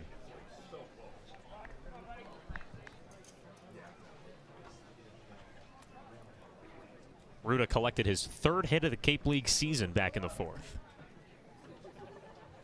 Ray, first base side of the rubber. 2-1. Another foul ball, almost in the exact same spot as the previous one. Count goes to 2-2. Chatham's catcher Jack Rubenstein now hustles out to the mound.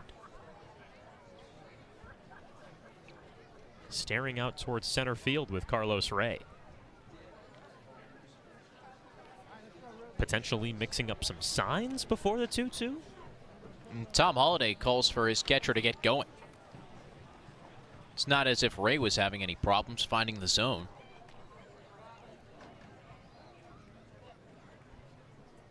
Rubenstein hustles back and gets down to his crouch behind home plate. The count is 2-2 on Trotter Harlan.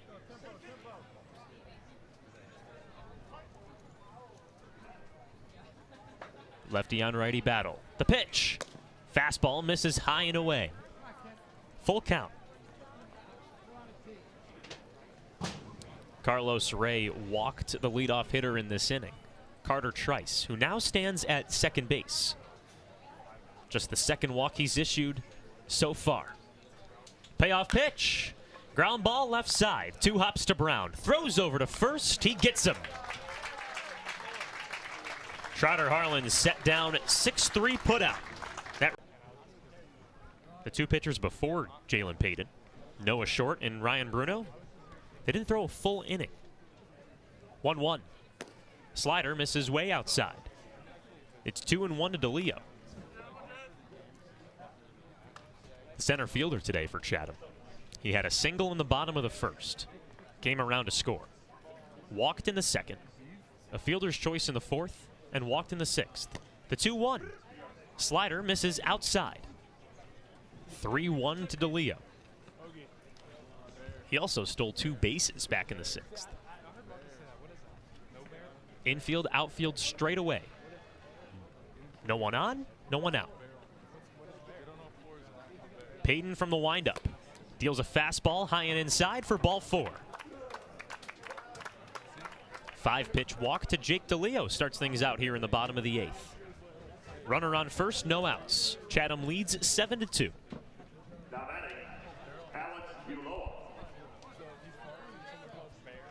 Just past the 3-hour mark in this game.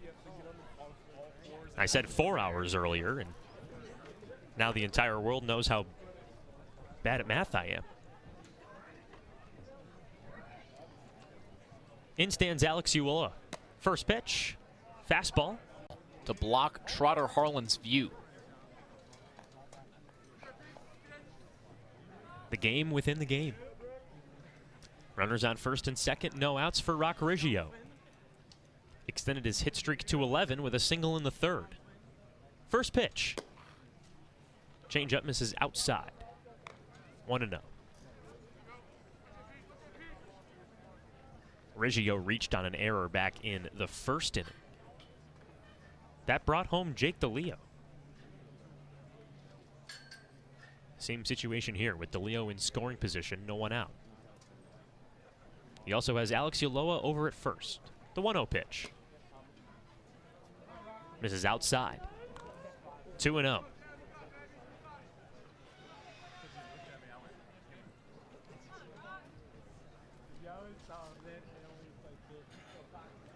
Jalen Payton came into this appearance with 2 2/3 in 3 appearances, giving up 3 earned runs.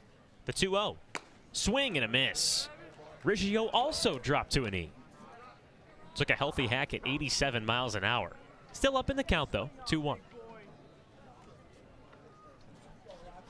Payton hasn't given up a run yet, but left 3 runners stranded in the bottom of the 7th. He's got 2 on base right now with no outs in the bottom of the 8th. Chatham leads by 5, 7-2. With that 5-run lead, you can afford to take big swings. 2-1 pitch. Swing and a miss. Laugh in the moment, and I imagine that it would also make me laugh sitting on my bed at midnight listening back to old Chatham games. I haven't been to a minor league baseball game in a while. You gotta go. First of all, that's a bummer. But usually, minor league games are where you find the wackiest of promotions, graphics packages, and the like. I think there was one where there was like a graphic showing a player in left center field. I forget who it was, but the hitter was in a slump. He was not batting well, and they were just showing all of his season splits, and it was horrendous. So Mike Roberts makes his way back to Cotuit's dugout on the first base line. Play resumes, a 1-0 count. It's Chuck Ingram. Bases loaded, no outs. The pitch. Hits Ingram. Clips his right hand. But the home plate umpire, Mike Hinojosa, isn't pointing towards first base. He's looking at Chuck Ingram's hand to inspect whether he was hit by the baseball. And Hinojosa points towards first. It's a hit by pitch. It brings home Jake DeLeo. It's now 8-2 Chatham in the 8th. Chuck Ingram wins the case. Credit to Mike Hinojosa for doing his due diligence.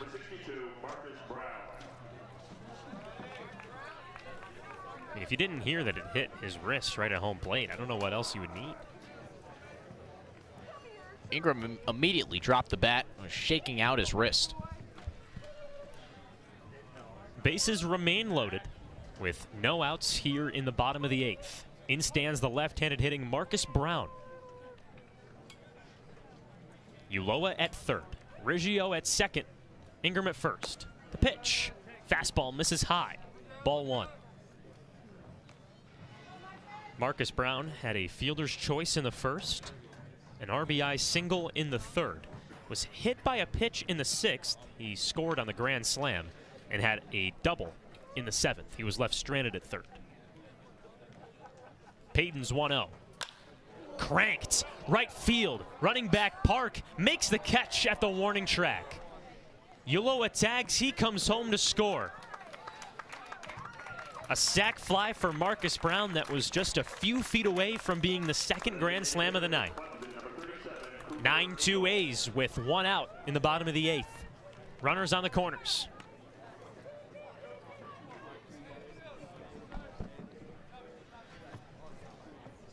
Rubenstein with solid contact in the 7th. Hard fly ball resulted in nothing. And this time Brown makes something happen with another loud fly ball. Every time you hear that crack of the bat after the grand slam, you get excited. Runners on first and third with 1 out. This brings up Cooper Ingle. He came in the 6th. He's hitting each inning. First pitch fouled over the press box. 0-1. He came in as a pinch hitter in the 6th inning. Got on with a single. He scored in Nunez's grand slam.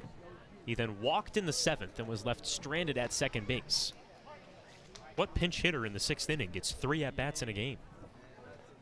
Answer, Cooper Ingle. 0-1. Belted. Deep left field. Carter Trice runs back. He makes the catch at the foul line. Riggio tags up. He comes home to score. Another sacrifice fly. Chatham with double digits on the scoreboard.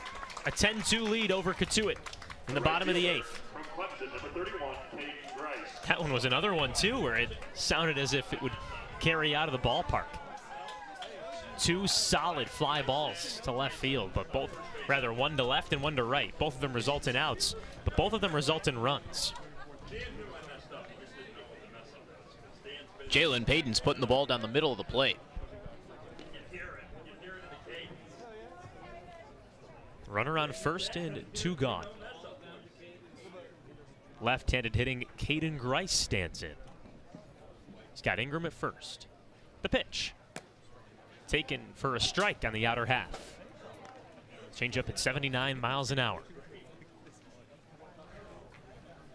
Jalen Payton having a rough start to his Kettleers summer.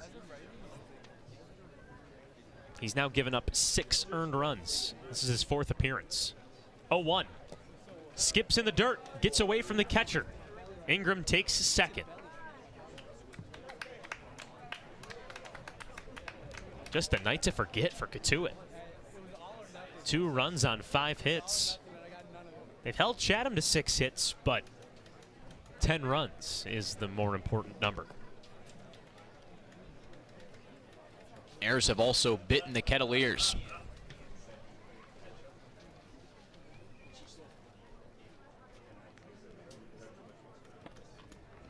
One count. Payton's pitch.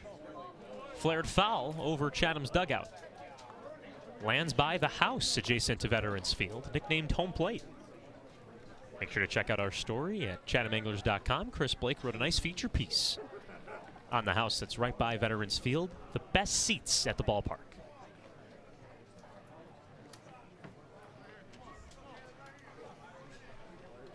Count goes to 1-2 on Caden Grice. Hitless today with a hit by pitch in the 6th. He would come around to score on Nunez's grand slam. The pitch. Swing and a miss, strike 3. Caden Grice goes hitless today. His first strikeout of the night ends the inning. But Chatham plates across 3 more runs. Get this, on no hits. 3 walks, 2 sacrifice flies, and an error. That's how Chatham gets its 3 runs aboard. 1 runner left on base at the end of the bottom of the 8th. Chatham 3 outs away from win number 12 on the season on the Cape Cod Baseball Network. Chatham on TRZ, Cape Cod.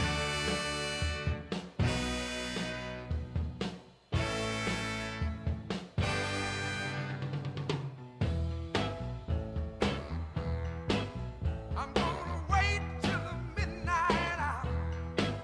That's when my love comes tumbling down.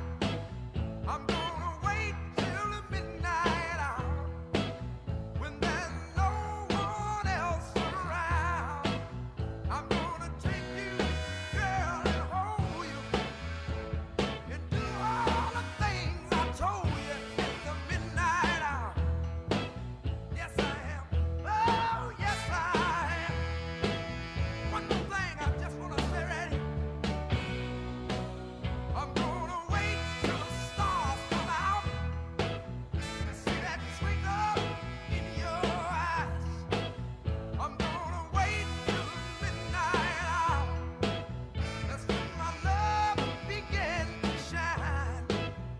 You're the only girl I know that really loves me so in the midnight hour. Oh, yeah. Top of the 9th here in Chatham. The Anglers with a 10-2 lead over the second-place team in the West Division, the Cotuit Kettleers. 8-9-1 coming up in the Kettleers order, starting with Calvin Harris, the catcher from Mississippi. Carlos Ray back into the ballgame. He's going to start his 4th inning of work. He came in to relieve Roman Kimball. Taking the bump ever since. First pitch to the lefty. Fastball.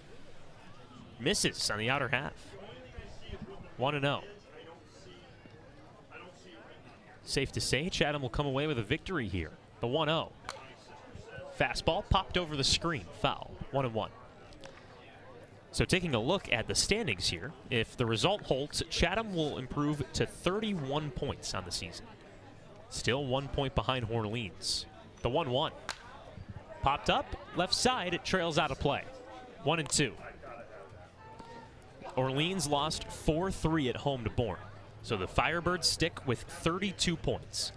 A Chatham win, and the Anglers are just 1 point behind. Ray from the windup, 1-2. Ground ball right side, takes 1 hop to Riggio's glove, throws it from shallow right field and makes the play for out number 1. Calvin Harris set down on a rather hard-hit ground ball over to Riggio at second. First out of the inning.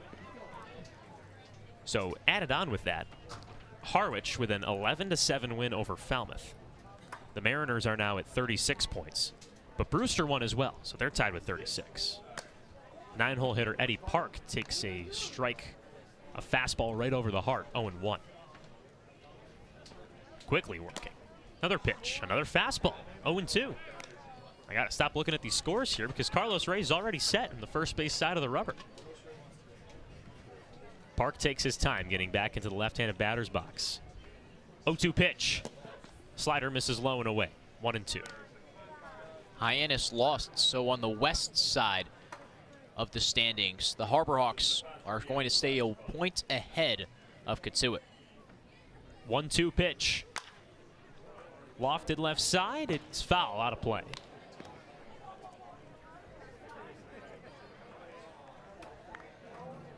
Yeah, Hyannis lost to the last place team in the league,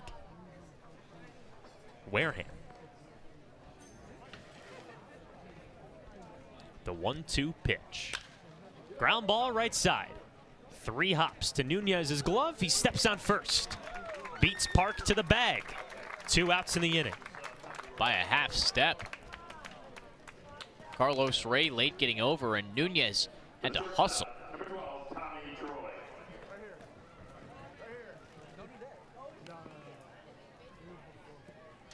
flips for Tommy Troy. Nobody on and 2 outs. Chatham with a 10-2 lead in the top of the 9th. Lefty on righty battle. Ray fidgets with the ball. The first pitch. Swing and a miss. Troy put every ounce of energy he had into that swing. It's 0-1. Ray collects and fires. High drive. Deep left center field. Ingram runs back. He's at the warning track. He looks up. He makes the catch. That ends the game. Chatham got the lead in the bottom of the first inning and never looked back. A grand slam in the 6th and a 3-spot in the 8th helped Chatham propel to a 10-2 win over Cotuit. The Anglers are just a single point away from the Firebirds in the East Division standings.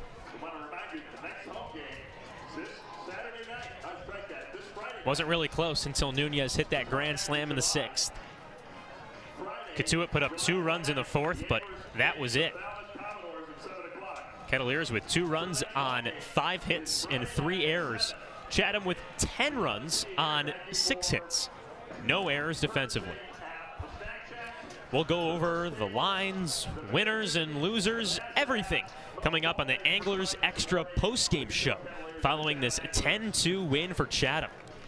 The A's still aren't in that playoff spot just yet. There's 6 games left in the regular season, but for the A's to be just 1 point away from the Firebirds, you have to be in a good spot. The rest of the division didn't really help Chatham much. Harwich and Brewster both with wins today to improve to 36 points. The Anglers Extra postgame show starts after this. Ian Unsworth will be diamond side with a Chatham A to discuss today's win. Don't go anywhere. Chatham wins 10-2. Postgame show next.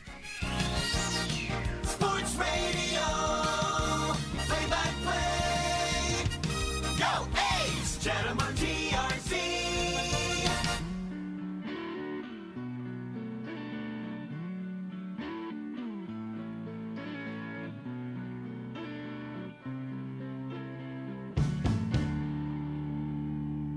When the lights go down in the city,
It's time for the Anglers Extra postgame show here on the Cape Cod Baseball Network. Chatham with a 10-2 win over Cotuit. The Kettleers, they came into this game with a season series lead 3-0. So Chatham doesn't get blanked by the Kettleers, and they do so in an emphatic way. An 8-run win sparked by a grand slam by Anthony Nunez in the 6th and a 3-spot in the 8th, just for good measure. Cotuit finishes the game with 2 runs on 5 hits, 3 errors defensively, 8 runners left on base. For Chatham, 10 runs on 6 hits. That's where a few of those errors come into play. No errors for Chatham defensively, and 8 runners left on base. Tom Holliday is still talking to his crew outside of Chatham's dugout, so once Chatham's manager wraps up his post-game discussion, we'll have a post-game interview with Chatham manager, or not with Chatham manager Tom Holliday, with Ian Unsworth, with our player of the game. We'll also get to the post-game highlights. We'll listen to how Chatham got out to this lead in the bottom of the first, how Cotuit answered back, creeping in just trailing by 1, and then Chatham stepped on the gas pedal with 7 runs in the last 3 innings of play. Winning pitcher, Roman Kimball, and the losing pitcher, Joseph Whitman. It's time for our post-game interview here on the Anglers Extra Post-Game Show. Chatham takes down Cotuit 10-2. Ian Unsworth is diamond side with our post-game interview. Field side after Chatham's 10-2 win over Cotuit. A big-time offensive explosion for the A's. Ian Unsworth here with the man who broke the game open, Anthony Nunez. Anthony, how's it feel? Feels great. Always want to get a dub. At the end of the day, helping my team with putting up some good at-bats. I had a pinch hit at-bat, and I just wanted to make the most of it. What were you told as a pinch hitter going up to the plate? Hit something hard somewhere. Just don't try to hit a home run, just hit it hard somewhere. A simple message, but you hit a home run, a grand slam down the right field line. What'd you see in your at-bat? He threw me 2 sliders. I was just sitting fastball the whole time. He wasn't too aggressive with his slider. And he just threw me a third one after I had 2 ugly swings, and then I got the best swing on it. And you also played some first base today. The first time you've done that for Chatham. How'd that feel? It's nothing new for me. I've done it before in the past. I like it. It's a fun position. Something a little different? No, I've done it before. And going into tomorrow's contest with Falmouth, you guys are 1 point behind Orleans for 4th place. What has Tom Holliday told you about the playoff push? Just keep pushing, keep grinding every at-bat, every pitch, and try to get out there and win this whole thing. Anthony Nunez and the A's go back to the grind tomorrow against Falmouth. Tonight they celebrate a big-time 10-2 win over Cotuit. Anthony, thanks for the time. Thank you for having me. We'll go back to Joe Puccio to finish up the Anglers Extra Postgame Show. Chatham with a 10-2 win, Anthony Nunez with a grand slam. Oh, yeah. Anthony Nunez with that grand slam in the 6th inning. It opened up the floodgates for Chatham, a lead that the Anglers never looked away from. That started all the way in the bottom of the first. Let's listen to how this game unfolded.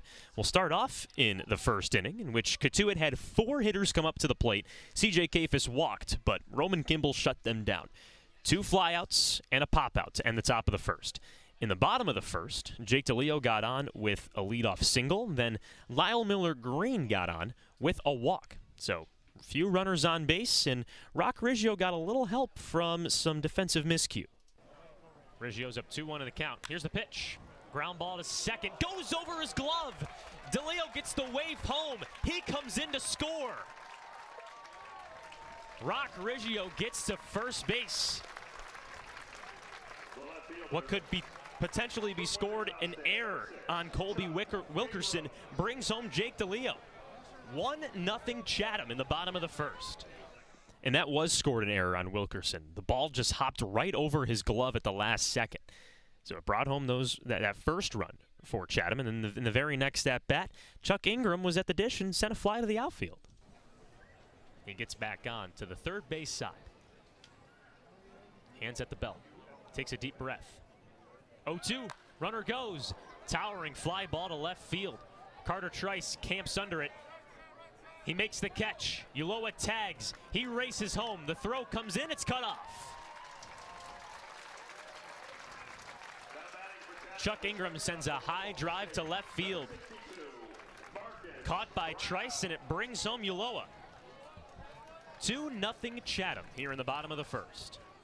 The A's would just score those 2 runs in the first inning. So 2-0 lead going into the second inning. It would stay the same. A 1-2-3 inning for Cotuit in the top frame. Chatham brings 5 hitters up to the dish in the bottom frame. But in the bottom of the second, though, it didn't really go all that smoothly. Tyler Johnson, the leadoff hitter in the second, he got on with a double. And then Sam Ruda came up to the dish, and, well, let's just say Tyler Johnson wasn't on second anymore. Kimball's 1-1. Line drive right side, caught by Riggio, throws to second, double play. Boy, a heads-up play from Rock Riggio. Snagged the baseball deep in the infield dirt. Spun throw over to second base, and Marcus Brown was ready for it. Quickly, 2 outs in the top of the second. So that would become a 1-2-3 inning, in an inning where Roman Kimball gave up a hit. But hey, you'll take it. You'll face the minimum if you can. Top of the third, it was a 1-2-3 inning, a conventional one at that. Roman Kimball with 2 strikeouts. And in the bottom of the third, Rock Riggio came up, extended his hitting streak to 11 games with a single. With 1 out, Marcus Brown, he stepped up to the dish. 1-0 count to Brown, the pitch. Ground ball up the middle, base hit into center. Riggio comes home to score. Marcus Brown sends a shot right back where it came from. An RBI single that makes it 3-0 Chatham in the bottom of the third. So Chatham extended its lead, and in the top of the fourth, Cotuit was ready to answer back. First pitch. Laced in between short and third for a single. Bradfield comes in to score. The rest of Cotuit's runners advance 90 feet. The Kettleers get on the board to cut the Angler lead to 2. 3-1 with 1 out in the top of the fourth. That was just the third hit of the summer for Sam Ruda.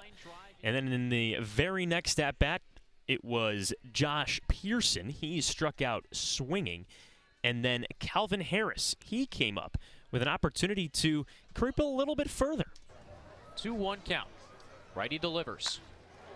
Hot ground ball left side, past Brown into left field. Trice scores, Johnson gets the stops the way in. Off of Rubenstein's chest protector. So now, it's just a 1-run lead for Chatham. 3-2 going into the bottom of the fourth. But I know what you're waiting for. You're waiting for that sweet sound of Anthony Nunez's bat. So let's get to that point in the game. Marcus Brown with a hit by pitch in the 6th. Cooper Engel came up as a pinch hitter. He had a single. And Caden Grice was beamed as well. And that brought in the pinch hitter for Johnny Casagnazzi. Chatham a 1-run lead over Cotuit. Short takes a deep breath. 0-2 pitch. Laced down the right field line.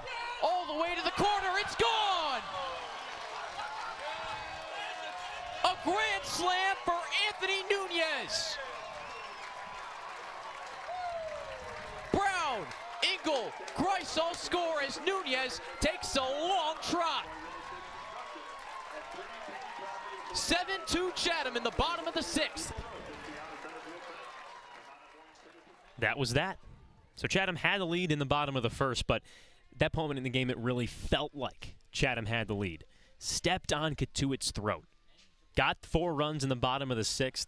It increased its lead to 7-2. Cotuit had no answers. No score in the top of the 7th. We go to the bottom of the 3rd. Chatham scores 3 runs thanks to walks, errors, sacrifice flies, a whole lot of sloppy baseball coming from the Cotuit side. But that was it. Last chance, top of the 9th inning. Felt like Chatham had this win secured. Tommy Troy with just one last chance. Troy put every ounce of energy he had into that swing. It's 0-1. Ray collects and fires. High drive, deep left center field. Ingram runs back. He's at the warning track. He looks up. He makes the catch. That ends the game. Chatham got the lead in the bottom of the first inning and never looked back. A grand slam in the 6th and a 3 spot in the 8th helped Chatham propel to a 10-2 win over Cotuit. The Anglers are just a single point away from the Firebirds in the East Division standings.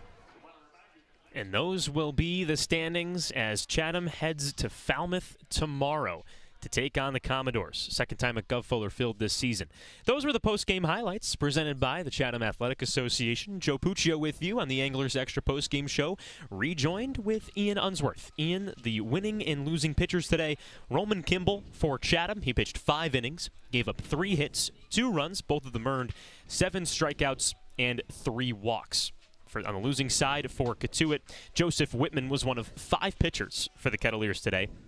He threw 2 innings, gave up a hit, 2 runs, both of them unearned, 2 walks, and a strikeout. This was a game that Chatham just had right from the get-go. And you have to give some credit for Roman Kimball working through 5 innings without his best stuff. He struggled in the 4th, threw 30 pitches, and allowed those 2 runs, but buckled down, struck out 2, then struck out the side in his final inning, the 5th. We're waiting for some Chatham offense after 2 games that looked like the Anglers of June with barely any run support, had to manufacture a couple, get them across, and finally the Nunez Grand Slam again sparks life back into this Chatham offense and puts them right back in the playoff push. Carlos Ray was the relief pitcher that came in for Roman Kimball. Just a 2-pitcher day for Tom Holliday and crew. Carlos Ray pitched 4 innings, gave up 3 hits. Shutout baseball, 5 strikeouts, and 2 walks. As Ian and myself, we have mentioned that Chatham is on the road tomorrow against Falmouth, the team that's 4th place in the West Division by a pretty substantial margin on Wareham. First pitch tomorrow is at 6 p.m. at Gov Fuller Field. Anglers Extra pregame starts at 5:40. 6 games left in the regular season. Chatham's giving itself a chance to make the playoffs. For Ian Unsworth, I'm Joe Puccio, signing off from Veterans Field. Whoa, we'll see you in Falmouth tomorrow. Chatham Anglers Baseball 2022 has been brought to you by the Chatham Squire, Sweet Tomatoes Pizza, the Red Nun Bar and Grill, Short and Sweet Ice Cream, Cape Cod 5, Audio Associates, the Chatham Bars Inn, and by the Chatham Athletic Association.